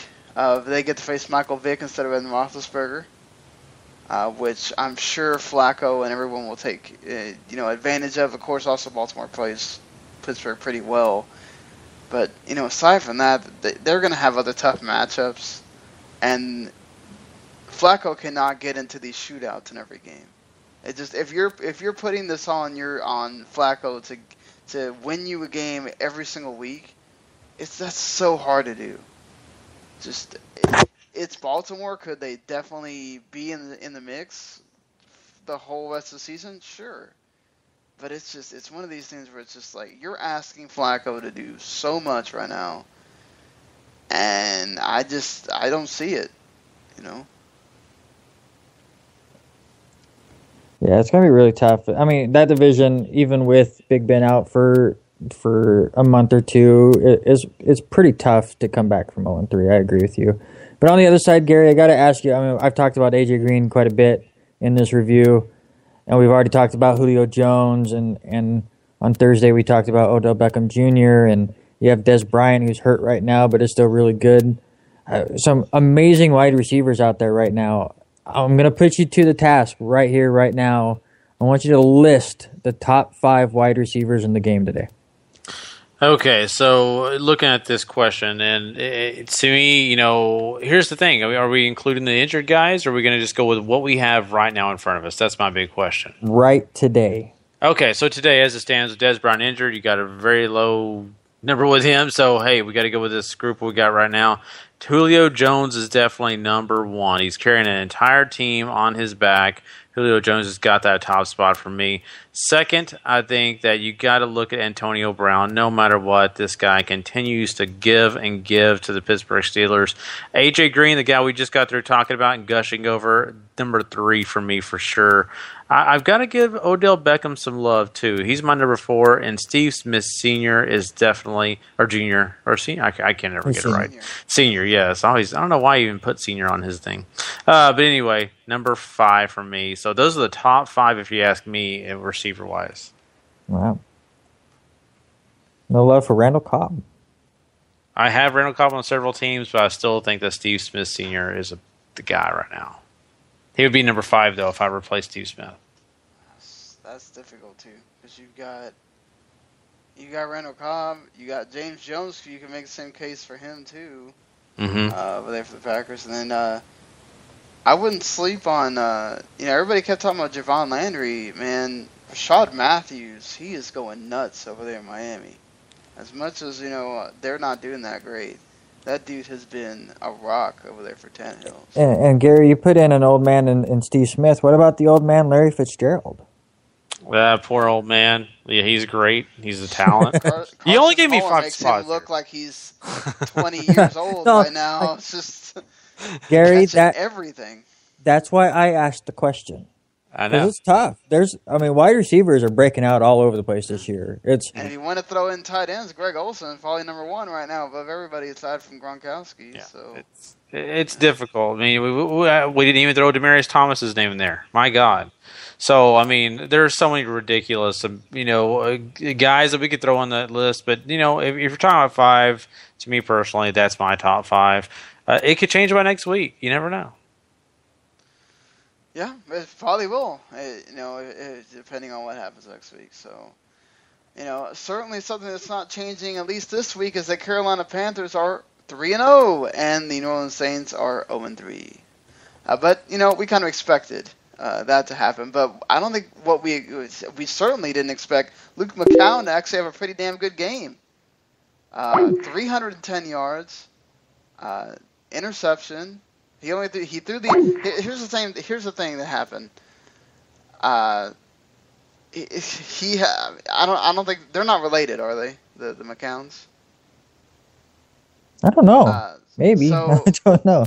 But man, they were channeling each other because Luke McCown did the same thing as Josh McCown. He threw an interception right when they were on the winning drive. Luke is the younger brother. I just looked it up. All right. So yeah, fair enough. Well, younger brother imitated older brother, and right when they could have won the game, Josh Norman makes an incredible catch in the end zone for the interception. But man, he had such a good game. He was giving it to Mark Ingram and Robinson were fine in the running game. Certainly not like what happened with his brother, where he had no help in the running game. Ingram was just fine. So, and then you had the receivers doing okay. They weren't great, but he was dinking and dunking, getting it there to the players that were available. Marcus Colson dropped a few passes like he's known to do, because that's what he does, pretty much, always dropping something. But Brandon Cooks is going to be something crazy. They also got helped out with Marcus Murphy's big touchdown on the punt return. But, I mean, just Cam Newton was too much. The Panthers' offense was too much. The Saints' defense only got to Cam once. They couldn't stop the passing game at all. Greg Olsen went off, 134 yards, 2 touchdowns. Cam finally got beat out in the rushing game. Jonathan Stewart came on late. Not came on late, but got some longer runs late and wound up at 52 yards rushing. Still not anything tremendous or whatever, but at least Cam wasn't the leading rusher for once. But Cam, 3 touchdowns, 1 rushing. He still got his 1 rushing touchdown. He got 315 yards. Thomas Davis forced a fumble, too, on the defensive side. Ted Ginn made some big catches, long bombs, got him 93 yards, so... I mean, it's just one of these things. I think, the Saints just could not get to Cam at all. They weren't rushing him, really. They couldn't handle the passing game. And, for everything Luke McCown did, he couldn't really do it much on his own there. And I think he got unlucky there with the interception, because Saints were definitely in position. And there was times where they were just certainly leading in this game. So, not a lot of C.J. Spiller, though. I know, even though you have him as a key for you in Dallas, he was not big on this. But what we did find out earlier today, Jared Allen is now a member of the Carolina Panthers, Gary. That Panthers defense wasn't bad already, but, man, it certainly got better. No, for sure. I mean, a guy like this who's still working hard, who's still got, he's just... He may not be the Jared Allen of 5 years ago, but 5 years ago Jared Allen and today's Jared Allen isn't far from it. There's also a thing to say for motivation. He's certainly going to be much more motivated to be playing on the 3-0 team. Oh, definitely. This guy wants to win. That's all what he's all about, and I think this guy is ready. He's got a high motor. I think he's definitely going to boost this Panthers defense for sure, and so they've just added a piece that they definitely needed, and I would look out. Randy, if, they're already talking about, now, obviously, I really don't care who starts, because if Breeze is going to play as bad as he's been playing, then go ahead, start against the Cowboys on Sunday Night Football. But if you're Sean Payton, and you're knowing that you're kind of rushing Drew Brees at this point, do you let him sit another game? Well, listen, we just talked about in the last game how rare it is for you to come back from 0-3 and how difficult it was going to be for Baltimore. It's going to be even harder for New Orleans because they're not as good as a team. So absolutely, if Drew Brees doesn't feel right, which I'm sure he will tell everyone he's feeling great and he wants to play because that's just how Drew Brees is. But if he's not right and he's not looking like him old self, sit him. There's no point in bringing him back for this team and for a lost season already. Just let him progress naturally, get him healthy, get him ready, and then when he's back, then put him back out there. But there's no reason to rush him. What do you think, Gary? You know what? I'm in the same boat here. I mean, you definitely don't want him going out there hurting and ailing because, well, hey, we've already got proof on tape of what it looks like when he's doing that, and it's not good.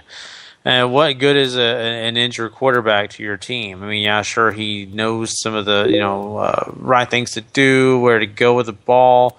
But if he can't get the ball there, if he's unable to keep his timing right, he's going to get interceptions. He's going to get situations where he's going to get hit a lot. He could even further injure himself even more than he already is. So he needs to heal. He needs to take the time and really get right before he gets back on the field. But, he may try to tough it out, and that's up to him. It's one of those risk-reward situations. Yeah, certainly. If I understand the need, feeling that need to play Drew Brees, but Luke McCown was fine, and the Panthers' defense is pretty good. I mean, you saw the Cowboys couldn't really rush the passer that much this week and this is their last week without McLean and Hardy and Gregory and all that, so I would take my shot and see what McCown can do. It's not like you're playing Romo, you're playing Whedon. There's no guarantee Whedon's going to have the game he had. Obviously, the same goes for McCown, but there's no guarantee Whedon's going to have the game, or the running game's going to have the game that he had. I mean, Rob Ryan is returning to play against his old team. Maybe there's some fire there. Sean Payton as well. So, there's things to be said there. We're gonna move ahead to a different game that Randy had to cover here. Pittsburgh Steelers at the St. Louis Rams. This is where Ben Roethlisberger went out in the third quarter. Michael Vick had to come in, but man, this was a really low-scoring game. Yeah, this was ugly to watch. It's sad that the highlight of the game happened in the pregame when they had their pyrotechnics and they lit the turf on fire and had to delay the game a half hour. And basically at that point, the offenses decided to go to sleep, I guess. I mean, even when Big Ben was out there, I mean, the offense was flowing okay, but they just could not finish drives. They didn't look as explosive as they were. I mean, give full credit to the Rams defense. They were the reason why. They pressured them all game long, just made life miserable for both him and then later Michael Vick. But this is, if you like high scoring, sling the ball around football, this wasn't it. And if you were a fantasy owner, you just shook your head. I mean, Le'Veon Bell comes back at 62 yards and a touchdown. He did all right. Antonio Brown gets his normal 100 yards. He's fine there. Le'Veon 70 yards. Yeah, too. That's pretty good for Le'Veon Bell. Absolutely. So I mean, you get your stuff there on the Rams side. Kenny Britt gets 100 yards. The running game was nowhere to be seen, especially Trey Mason and Todd Gurley. I mean, very disappointing there. So Nick Foles gets zero help.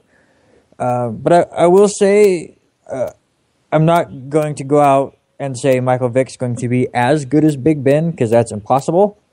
Because I did see Michael Vick in a Jets uniform, and I know where his talents lies.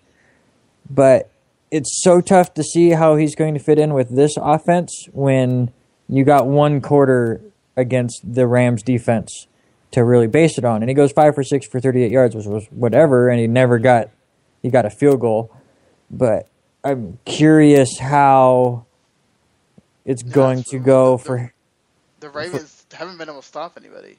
Yeah, so, I mean, it would not surprise me if Vick goes out, throws 2-3 touchdowns, and still leads Pittsburgh to a win on Thursday. Gary, how do you feel about Michael Vick leading the Steelers for a month or two? You know, Michael Vick's a player that could definitely help the Steelers when it comes to, a veteran leadership, a guy that's been there experience-wise. But, this team is just not the same team without Big Ben. Really isn't. He plays just a completely style of his own. He's great at what he does. I'm just wondering, exactly what Michael Vick's going to do with these players. I mean, he can get the ball out to Antonio Brown, but is he going to pick his new favorites? That's the one thing we got to look out for. Who is he going to focus on the most? And in fact, in this game, I have sleeper picks, and I picked Heath Miller as one of my big guys, and that's the reason. It's because of the fact that we're seeing a new quarterback in there. It's going to take some time for Michael Vick to start adjusting. He practices with his team, of course. He's going to have a week of practice full with them. But, man, I just don't know. I'm not buying that he's going to lead this team to more success than Big Ben would. I mean, they've got a difficult situation, too, because, their schedule is not exactly the easiest, when they're coming up on some games here. So, I mean, they've got to play, Buffalo. They've got to play, of course, New England, Carolina, Baltimore, San Diego. So they've got to keep ahead of games. And in fact, if Big Ben doesn't get back for that Arizona game, that's another bad situation because they got some good defenses going to be playing against them. Yeah, absolutely. And on the other side, I kind of mentioned earlier, Foles didn't look great, under 200 yards for the second straight week.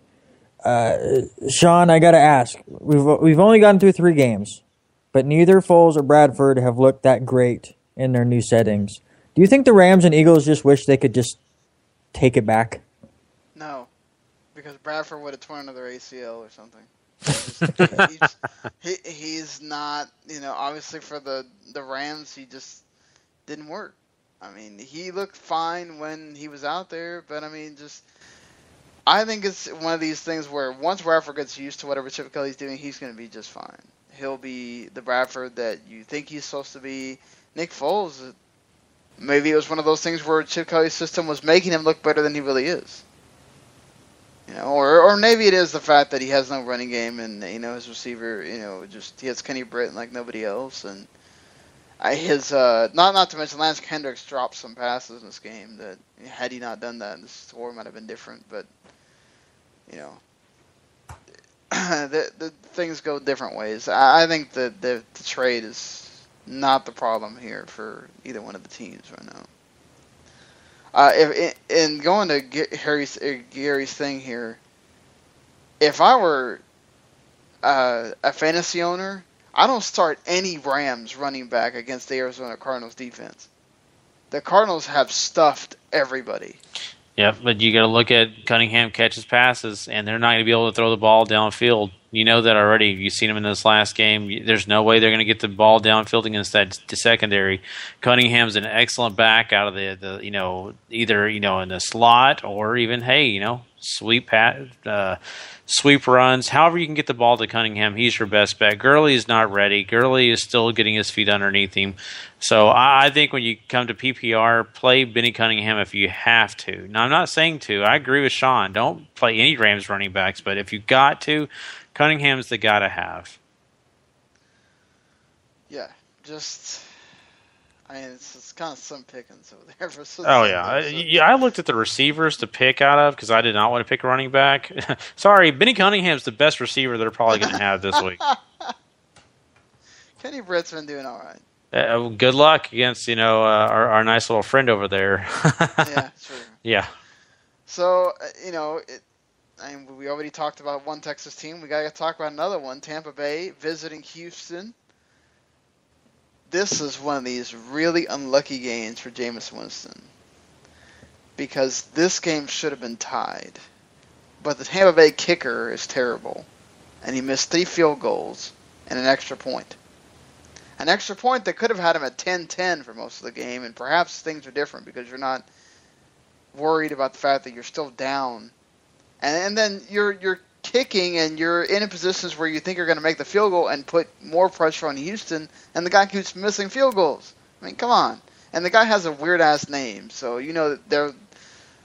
that's why I'm going to ask you, Randy. I know you didn't necessarily watch this game, but if you're Tampa Bay, do you fire your kicker tomorrow?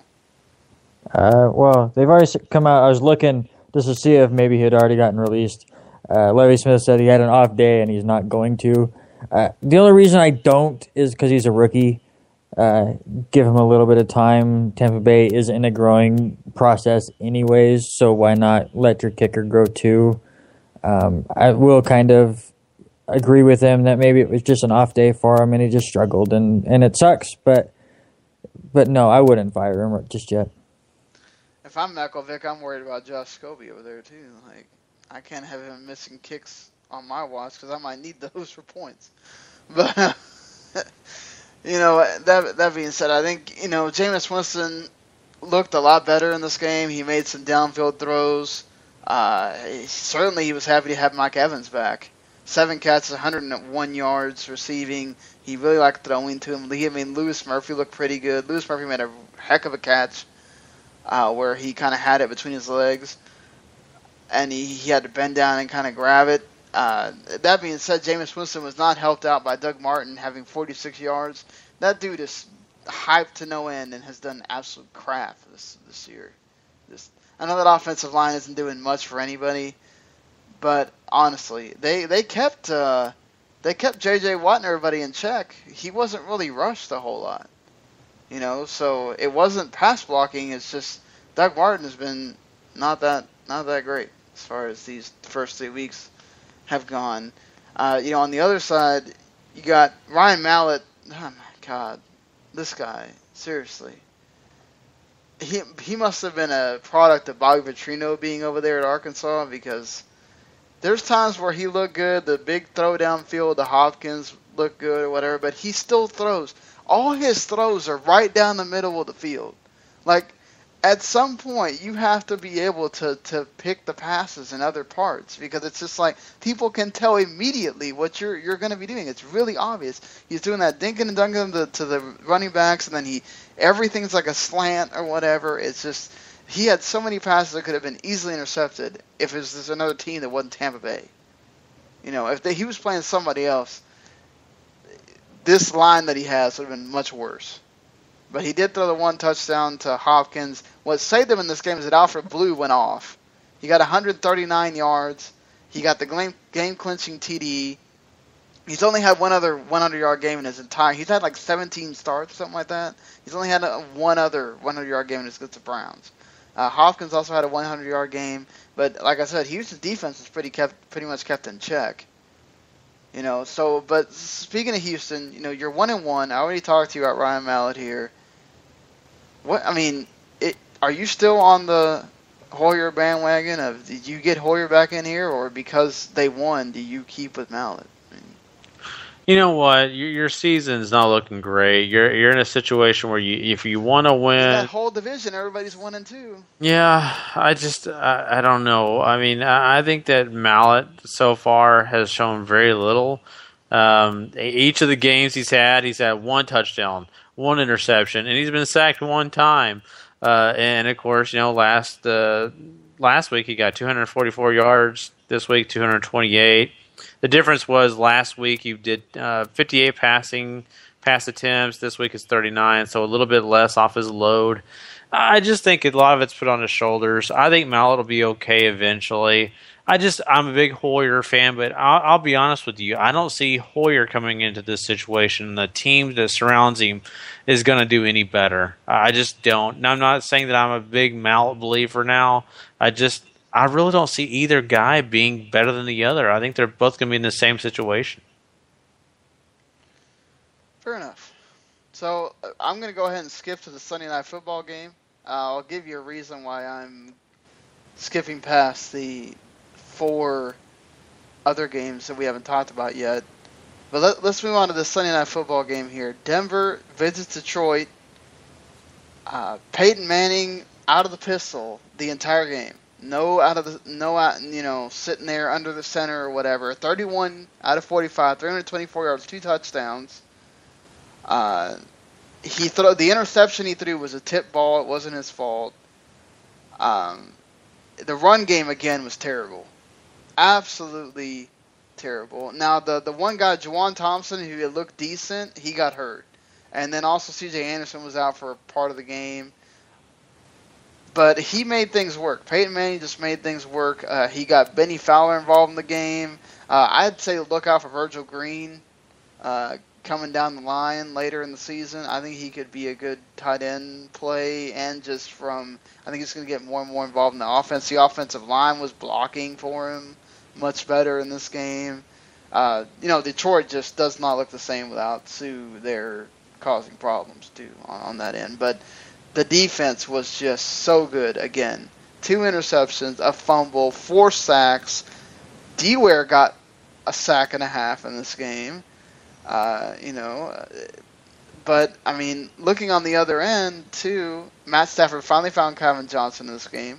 Thank God, because he needed to find him. Eric Ebron finally showed up, got 4 catches, 61 yards.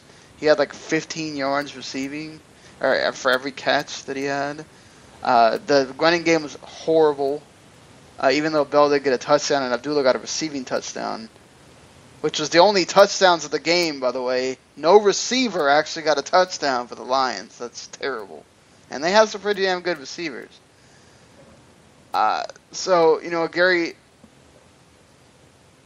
I know it probably has nothing to do a lot with Sue, but did the Lions make a mistake not paying him? Well, I mean, anytime you have a guy with his talent and you're not paying him, definitely affects your team. But, for the most part, I mean, what we're seeing him do in Miami, not really. Not at this point. but I think things might have been different. You know, we can play woulda, coulda, shoulda.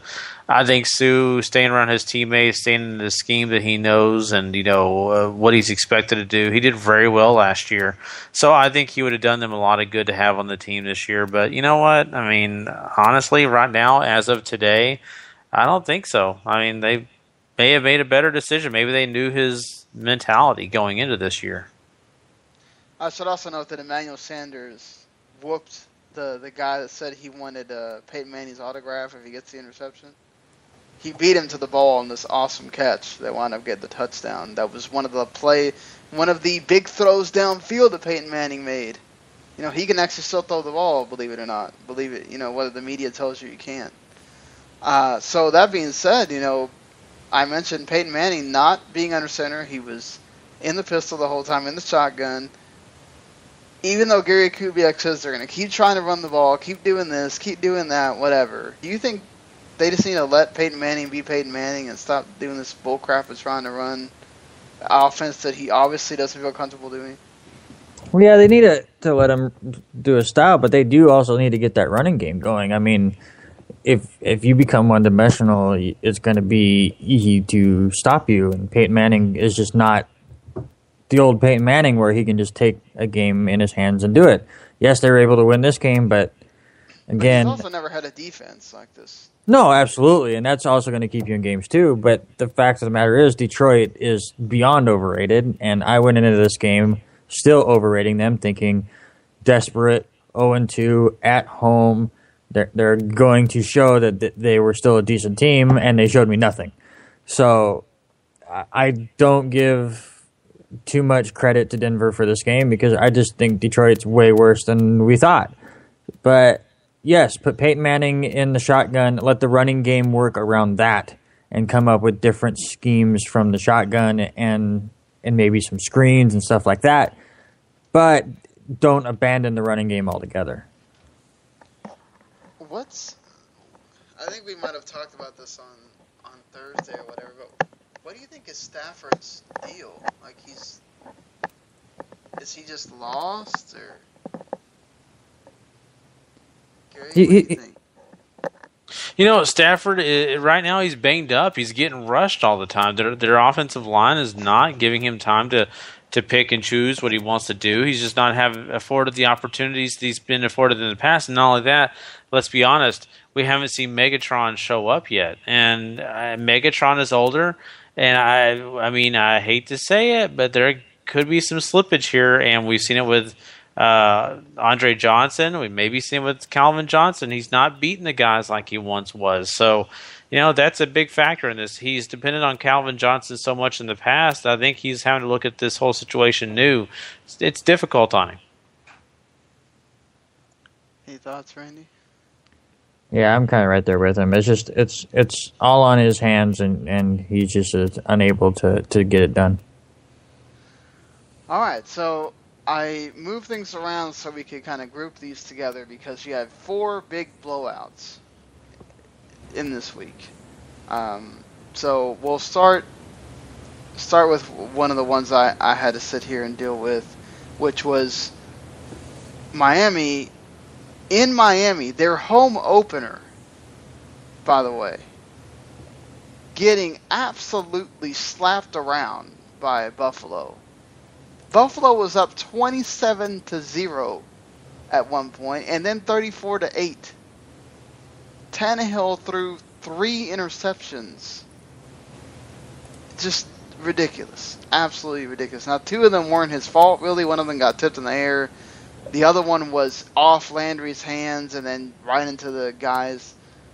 And one of them was a pick 6 and whatever. But it's just still, like, I don't know who to blame this on. The Tyrod Taylor, 277 yards, 3 touchdowns. Charles Clay was made to look like he was this great receiver, just making people miss. I mean, he torched his old team. Carlos Williams had himself a day. I honestly think the Navy McCoy needs to just be a passing option at this point, and Carlos Williams needs to be the back. Because McCoy is not showing anything to me. He gets stopped when he's running. Where he's most effective is when he's just catching that little dump pass and he can use his speed and run. And he got a touchdown doing that in this game, but I don't know. I mean, just to me, I don't see McCoy as being the same guy. Rashad Matthews, 113 yards, 2 touchdowns. He averaged 18 yards a catch.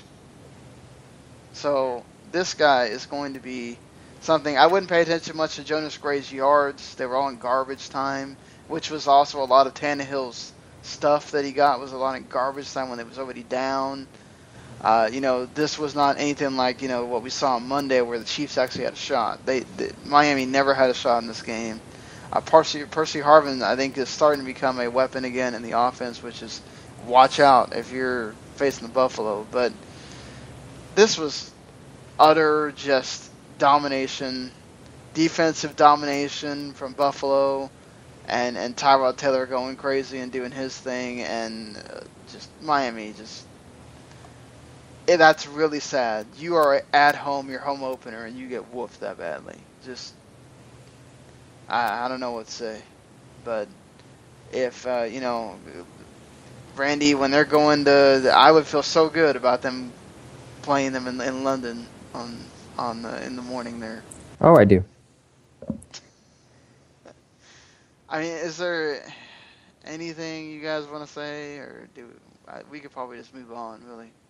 No, they have said that there's a really good chance LeSean McCoy sits out next week and tries to get better. So it's pretty sad when Buffalo goes, yeah, we'll just sit him. We're not worried about it. Yeah. Are they overrated or are they just that bad? I think Miami, to me, talent-wise, they're good.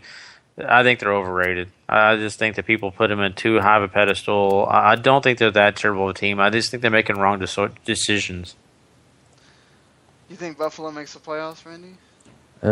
If they do, I hope not, because that means the Jets have a better chance. But Buffalo is a very scary team.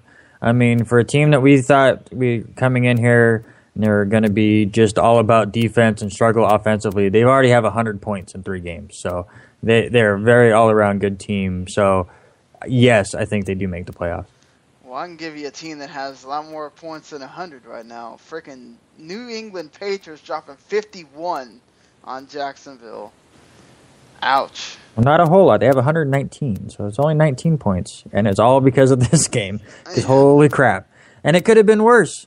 Because it seemed like the Patriots struggled early on in the red zone trying to get Brady his 400th touchdown just to get it done with. It wasn't until 18 seconds left in the second quarter where he finally gets that done. There was a bunch of field goals before that, so they could have been 60, 70 points if they were able to actually finish those early drives. Blount comes back looking pretty good, but more kind of in the second half when the game's out of hand. Does carry it 18 times, 78 yards, 3 touchdowns though, so maybe a really goal line situation. Brady was normal Brady. The one thing I guess you could say about the Jags was they kept Gronk out of the end zone. That's something. Deion Lewis right? got him another touchdown though. Yeah, absolutely. And just to show you how, there's one stat I can show you just to show you how dominant the Patriots offense was. They never punted. Wow. The only time they didn't score was when they ran the clock out. They never turned it over. They never punted. They scored on every single drive, except for when they decided to kneel the ball and feel bad for Jacksonville. So Sean, how do you stop this offense? If they kept Gronk out of the end zone and then they still went off, I mean, this is difficult. You have to get to Brady, first of all. You have to make him comfortable. You have to make him hurry his throws. You can't let him be back there. It's kind of like Aaron Rodgers. So you have to make him uncomfortable. If you're letting them sit back there and pick people apart, because they both do the same things. They dink and dunk. They try to throw whoever. I mean, what did they say on Monday night? Or on Gruden say? Most of his passes are not over 5 yards for Rodgers. I mean, if you're throwing passes, nobody's ever going to intercept the ball if you're throwing passes that are like 5 yards or less. I mean, same thing with Brady. I mean, just he knows when to throw it deep. They make these plays great for him like that, and it's just I don't know. But you have to get to Brady. If you don't rush him, and you think you're just going to out defend the Patriots, it's not going to happen. Yeah, and Gary, to you on the other side of the ball, Allen Hurns does have a big touchdown pass. Allen Robinson was mostly shut down, but still got his 4 catches for 68. Are there any positives for Jacksonville in this blowout? Not a whole lot, to be honest with you. I mean, like you said, there's a few players that got a little bit of things done here, but honestly, I mean, they were made to look terrible. I just don't. I have no positives for me. Well, speaking of made it look terrible, man, the San Francisco 49ers sure looked horrible in Arizona against the Cardinals. My Lord. Arizona was up 28-0. The game finished 47-7. Kaepernick threw not one, but 2 pick sixes on back-to-back drives. Are you kidding me, guys? I love the meme that hit Facebook right after this game with a picture of Colin Kaepernick saying, "Hey, look, that Cardinals player is open." Yeah, 67 yards passing. How in the hell do you only have 67 yards passing and you're an NFL team? My God. 4 interceptions for Colin Kaepernick. I mean, it seemed like he just wanted to throw it to Arizona. Just some of the throws he was making were absolute garbage. I mean, do you not see the guy is obviously going to come right in front of your receiver and you're trying to throw 40 yards downfield? It's not happening, man. It's just not happening. Do something else. I don't get it. But Carson Palmer, over 300 yards again. Larry Fitzgerald had himself one hell of a game again. 134 yards, 2 touchdowns. He did one of his old school like screen pass touchdowns too. Chris Johnson, 110 yards. CJ2K, maybe back. I don't know. I guess just against San Francisco. And Arizona's defense, ridiculous. 8 tackles for loss, 2 sacks. And Honey Badger, 2 pick sixes. So I have a question. You know, for baseball fans, it was all about the Chicago Cubs because of the Back to the Future reference in the second movie.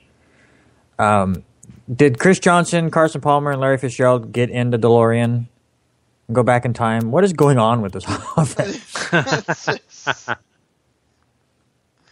Crazy. I mean, but we know Carson Palmer's always been good, and we know he makes Larry Fitzgerald better. I mean, Chris Johnson just. Maybe it's that line. Maybe it's the team they were playing because San Francisco couldn't stop anybody. But man, this was putrid. I mean, is Kaepernick really this bad, Gary? Or is I'm going to ask you on both sides of the ball for both of you guys. Is this just one of the best defenses in the league, or is Kaepernick just that bad? And is this one of the best offenses in the league, or have they just played 3 bad teams? Well, to start this thing out, I'm going to lean more towards this defense is just that darn good. I really feel like Arizona's got one of the most elite defenses in the league right now, and they're making things happen. And when they're supposed to make bad teams look bad, they're doing it. I don't think Kaepernick's just awful. I think he has some talent. Is he one of the better quarterbacks in the league? Maybe not. But I just think the defense gave him a very, very hard time. And Arizona, man, that offense looks pretty good. I mean, I still think that there's some teams that will rival them when it comes to offense, but they're definitely a above average offense for me. I think Kaepernick's that bad, but Arizona's defense is legit. I remember having this argument when we did our preseason predictions and stuff, and I forget who it was all about Seattle and how Arizona is losing all these players on defense. It's not about the players on it. It's about the system, and the system in Arizona is great. Todd Bowles had created a great structure down there, and they've continued it on, and they've shown it this year. Yes, the offense has been amazing, which is why I picked them to win this division. But I wouldn't go as far as saying they're the best. I would still put New England ahead of them. I would still put Green Bay ahead of them. But they've looked so good because they played the Saints and the Bears and the 49ers. Yeah. They do get St. Louis next week, even though at home, that'll be a really good test to kind of see exactly how good this offense is. But I do think they're one of the top 3 offenses in the league and at least one of the top 5 defenses in the league. That's a nice stat number to have. Speaking of that, the Seattle Seahawks went and blanked the Bears 26-0. Blanking is a good word. Let's see. Yeah. Right. I mean, Randy. I don't know what to say about it. They just. Okay. They got whooped. I mean. Let's just real quick. Chicago Bears offense. They had the ball 10 times. They punted the ball 10 times. Okay, that was their offense. Okay, so on the Seattle side of the ball, Russell Wilson was fine. It looked great. Jimmy Graham's complaining looked like it paid off because they looked for him the most out of anybody. 7 catches, 83 yards, and a touchdown. Marshawn Lynch comes into this game a little banged up. I forget what his original injury is off the top of my head, but he leaves with a hamstring injury on top of it. They didn't need him. I'm sure overall he's fine, but it was more of a we're dominating this team, who cares? Which is why they used Thomas Rawls for most of this game. 16 carries, 104 yards. Gary, I got to ask, is he fantasy relevant moving forward, or is this just a one game, they're blowing them out, let's try somebody new? I'm going with the second. I think they're just trying this kid out. They don't need Lynch to play, when they're beating the crap out of this team. And so, hey, they're doing exactly what I would do if I was leading this team. I'd get my young guys out there, give them some experience. But no, I'm not ready to get on the boat and say Rawls has any potential in fantasy yet. I want to note that Cam Chancellor only had 1 tackle in this game, so we don't need to talk about that guy. Oh, yeah, I was going to bring it up. So this was all about Cam Chancellor, though, right? It had nothing to do with, Jimmy Clausen. Yeah. Terrible he is. Yeah, and what I'm pointing out, legitimately, do the first half, almost the first half of this game, it was only 3-0. I mean, if the Bears could have made any offensive headway and actually gone down the field, I mean, they could have either tied or been ahead in this game. That's what's kind of sad for Seattle. If I'm looking at them, they legitimately were not able to beat this Bears offense for the first half. And if I'm a Bears fan right now, I'm pissed that we didn't try to go get Castle. Did anybody really think Jimmy Clausen was going to do something? I mean, what the hell? Wow. I watched this game live because obviously all of the afternoon games turned out to be blowouts, and this was the game I had to cover. So I was like, all right, I'll get it out of the way. And I was right with Gary where it's 3-0. It was 6-0 at halftime. You're looking at watch Chicago just make one play, they're right in this game, and then on the other side, blanking on his name, Tyler Lockett returns the kickoff to start the second half, and off they went.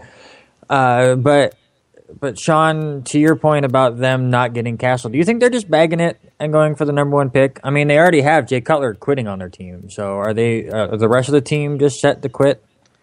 The only reason I would say that is because there are some good quarterbacks in college right now that are going to come out. If I'm Chicago, you want to get rid of Cutler, go get the number 1 pick and get a quarterback that you can bring in there and might do something, and you can get rid of Cutler's contract and his crappiness. Yeah, I'm kind of right there with you. I don't think they will do it, but it'd be interesting if they just decided to start Clausen the rest of the year, just to start wiping their hands away from Cutler. Yeah. I mean, it's the only way because they'll probably end up winning a couple games with Cutler that they shouldn't, because, whatever, it always happens like that. Yeah. But all right, that does it for our reviewing of the games, which we always try to time things out, and it just doesn't work that way. But let's get to this college stuff here. Certainly some upsets. Certainly some really close games. Nothing closer than the frickin' TCU game. That was ridiculous.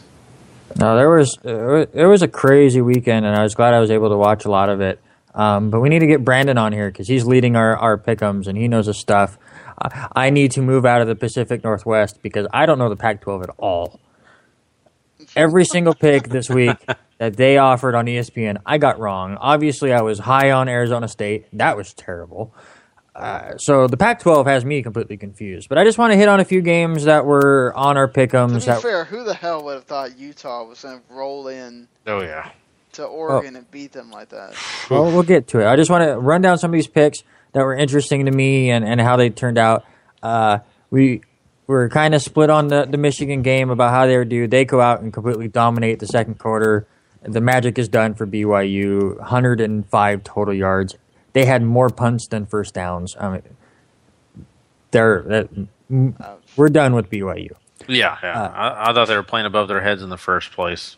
Yeah, absolutely, and it was shown here. I thought they still had a little bit left in them, but obviously not. We'll hit those Pac-12 games real quick because they were mostly blowouts, but they're interesting. UCLA goes into Arizona, completely makes them look silly. They get 6 rushing touchdowns. I was worried about Rawson, turning the ball over. He doesn't. The quarterback for Arizona, Solomon, does leave the game in the second quarter with a head injury, and it was just gone from there. Sean, you brought it up. Utah not only beats Oregon, they just drub them 62-20. Vernon Adams comes in with his broken index finger, doesn't stay around the game very long. The rest of the offense doesn't do much. While Wilson for Utah sprains his shoulder, comes back, and still throws for 4 touchdowns. It's the worst Oregon loss at home since 1977. That's how bad it was. And I didn't put it on our sheet, but USC beats Arizona State. Oops, I got that wrong. Yes, the reach of making them the national champion was more of a let's go out on a limb thing because I didn't want to pick the regular TCUs and Ohio States, but I legit thought Arizona State could win this conference, and I was way off. They're just not good. But the 3 big games that were just the most fun to watch, and they kind of were all happening at the same time. And it was like right after I got off work, so I come home and I'm able to watch this stuff, and I'm texting you guys back and forth as we go. Let's hit it off.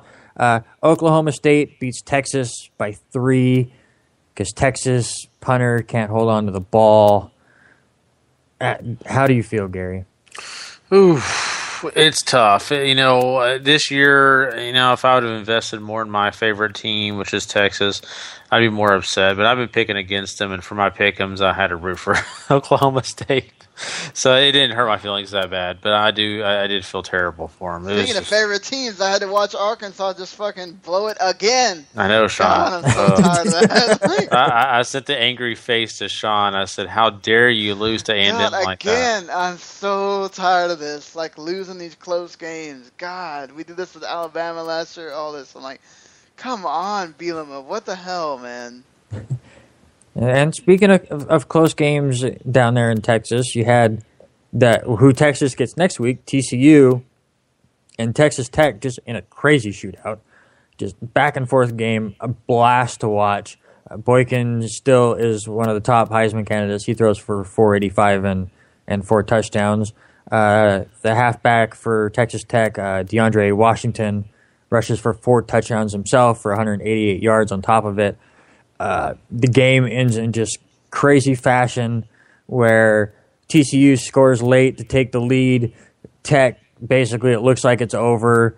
They throw an interception, but TCU, I think it was a defensive lineman, does something terrible and just goes and throws the quarterback down just for the hell of it afterwards. Gets called for roughing the passer, so they get one more try about midfield.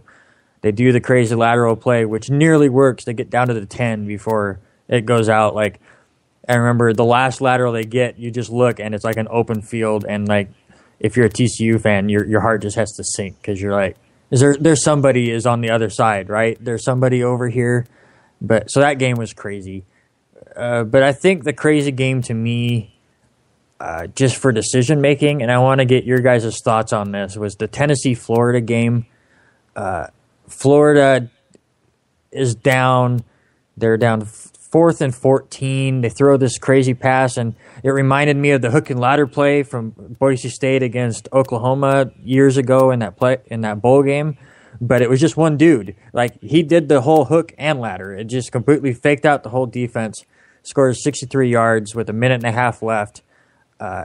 Tennessee drives all the way down, gets down to the 32-yard line. Getting ready to kick the field goal to try to win this game. They get a substitution infraction, which pushed them back to the 37.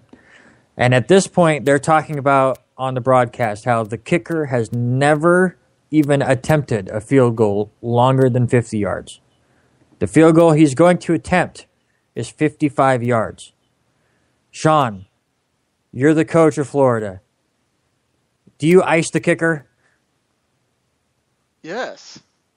How do you ice the kicker for a 55-yarder? Why do you give him 2 tries? He's never attempted one longer than 50. I don't like icing the kicker anyways. It makes no sense. But why do you... It works for some.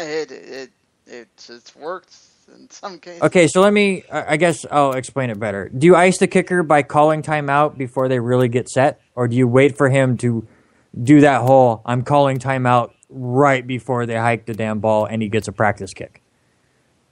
Oh, no, I don't want him to get a practice kick, no. Okay, so that's what they did. They snap the ball, kicker goes up, it misses it by 20 yards to the right. It's way off, but of course, they've called that timeout. And I messaged Gary, I go, if Tennessee makes this kick, you fire the Florida coach on the spot. Because you don't ice the kicker like that, especially for something as long as that kick was. But anyways, Aaron Medley goes up and then misses his next attempt by a foot. Like that, you couldn't miss that kick by any closer than he missed it. And by the way, it was up about middle of the way, that upright. I mean, I swear he probably could have made that from 70 if he could have lined that upright. But I'm sorry, to me, you do not ice the kicker when he's going for a career long. It just, to me, if he makes a career long and he beats you, so be it. But don't give him 2 tries at it.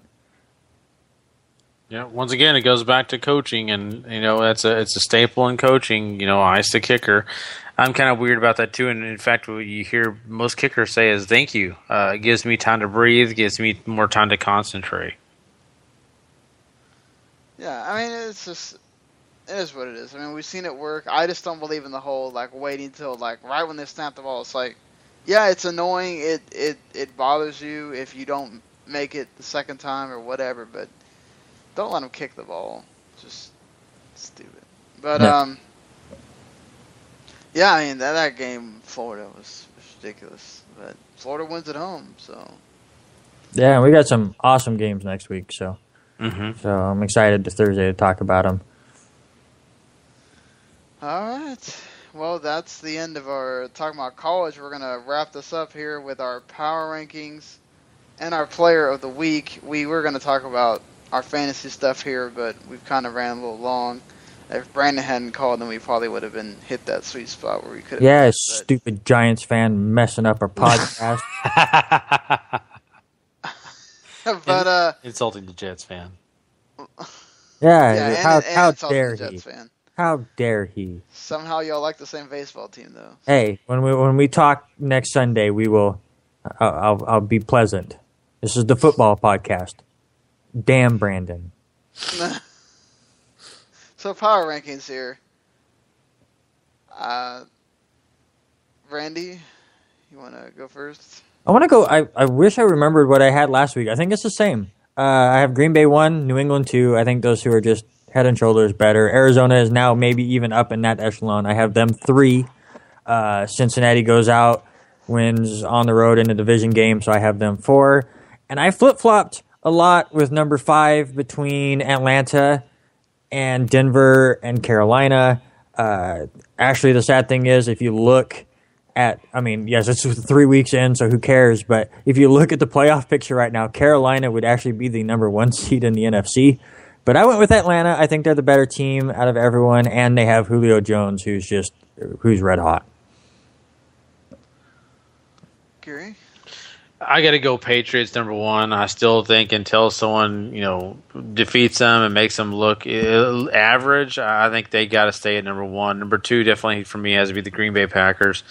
They are red hot. They are going through people like no other. Number 3, Arizona. I'm right there with Randy. I think that they're one of the top tier teams. They have a lot going for them as well. Number 4 has to be Denver. I am surprised that they're winning games like they are. I still say that their offense, was going to struggle, but it hasn't been shown. The offensive line's helped enough to keep Manning above water.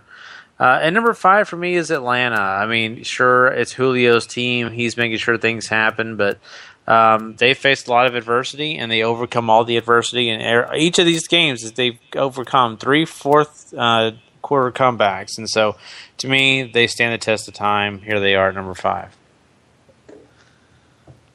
Yeah, I've got Green Bay number 1 because they beat a much better team than the Chiefs, or at least we think they are, on Monday Night Football in a shellacking manner with Aaron Rodgers doing what he did. New England Patriots number 2, they have just been decimating everyone in good fashion. They do it again against the Jacksonville Jaguars here, so they stay there. I got Arizona again. They've been just running through the teams that they've run through. They made San Francisco look like children at home. Cincinnati has won them in shootouts, and they've done it pretty well. I mean, they've had to make you sometimes wait till the last second, but they hold on and do it. So Cincinnati, I'm going to put them number 4 there along with Randy. And my number 5, I'm going to put Denver. Peyton Manning, everybody keeps doubting him. Well, the team keeps winning. Maybe in spite of Manning sometimes, but that defense has been rock solid. And, I mean, it's hard to not say that they're not the first, number 1 defense in the league or whatever. So, there you go. That's our power rankings. Let's get to the player of the week. Just to remind you, Carlos Hyde was our week 1 player of the week for that crazy Monday Night Football game that he had. And then week 2 was Tom Brady for how he went off on Buffalo. So week 3, we have all 3 different players here. I've got AJ Green, 10 catches, career high, 227 yards, 2 touchdowns. He had that game-winning touchdown pretty much at the end there, ridiculous 80-yard run and all that stuff. So, Randy, who you got? Yeah, I got another wide receiver. We just talked about him a bunch here. Julio Jones. He is the Atlanta Falcons. He had 12 catches, 164 yards, and 2 touchdowns himself, and just dominated against your Cowboys. I'm sorry. For my guy, I've got Aaron Rodgers, 5 touchdowns in this game on Monday night. I mean, he is playing lights out right now. Aaron Rodgers is the man. That's for certain. So, I mean, that does it for our show this evening. I hope that, this morning. Are we going to come up with a unanimous soup? Yes, we are. I forgot. I hate to always do it on I mean, look, Aaron Rodgers had a ridiculous game. That's really hard to go against there. Do we want to? No, it's really hard to go against, but I, truth be told, I had AJ Green before, and I just wanted to pick a third. But to me, I had AJ Green before, career high in catches and receptions, and won the game for his team. So I would go for AJ out of the 3. Okay, I think that I would agree. Let's go with AJ then. All right, so AJ Green is our player of the week. So there you go. Well, we'll be back on Friday morning with our preview of Week 4 and our preview of college football Week 5, and also talking about that Thursday night game between the Ravens and Steelers. Let's see if Michael Vick can pull a miracle, or if the Ravens are going to get off the snide finally. We'll have to see, but we have to make a prediction. At least we don't have to go through a full preview here. Just who do you got? Oh, fuck. Gary, go first. This is tough. I'm going to go Baltimore. I think that they're going to take advantage of no Big Ben. Give me the Pittsburgh, right? Yeah, that's what. Give me the Steelers still. Confidence Ravens level of a 1. Yeah, Ravens have not been able to stop anyone. I'm trying to think of. I mean, the running games haven't looked that great. Jeremy Hill looked terrible. I'm trying to think of, I don't remember Murray doing a whole lot either. So, I mean, if they can control Le'Veon Bell and really put it on Michael Vick, I'm going to say the Ravens. They are the team that can go into Pittsburgh, and they usually play them pretty well, Big Ben or not. Big Ben actually usually plays pretty badly against the Ravens. So, I'll say the Ravens here. They're going to want to get out of that 0-3 hole. All right. So that's it. We're running a little long. We would normally do plugs, but So we'll see you on Friday. And until then, enjoy the games and yeah, see you later.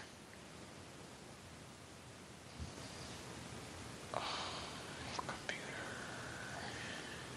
Gotta love the computer.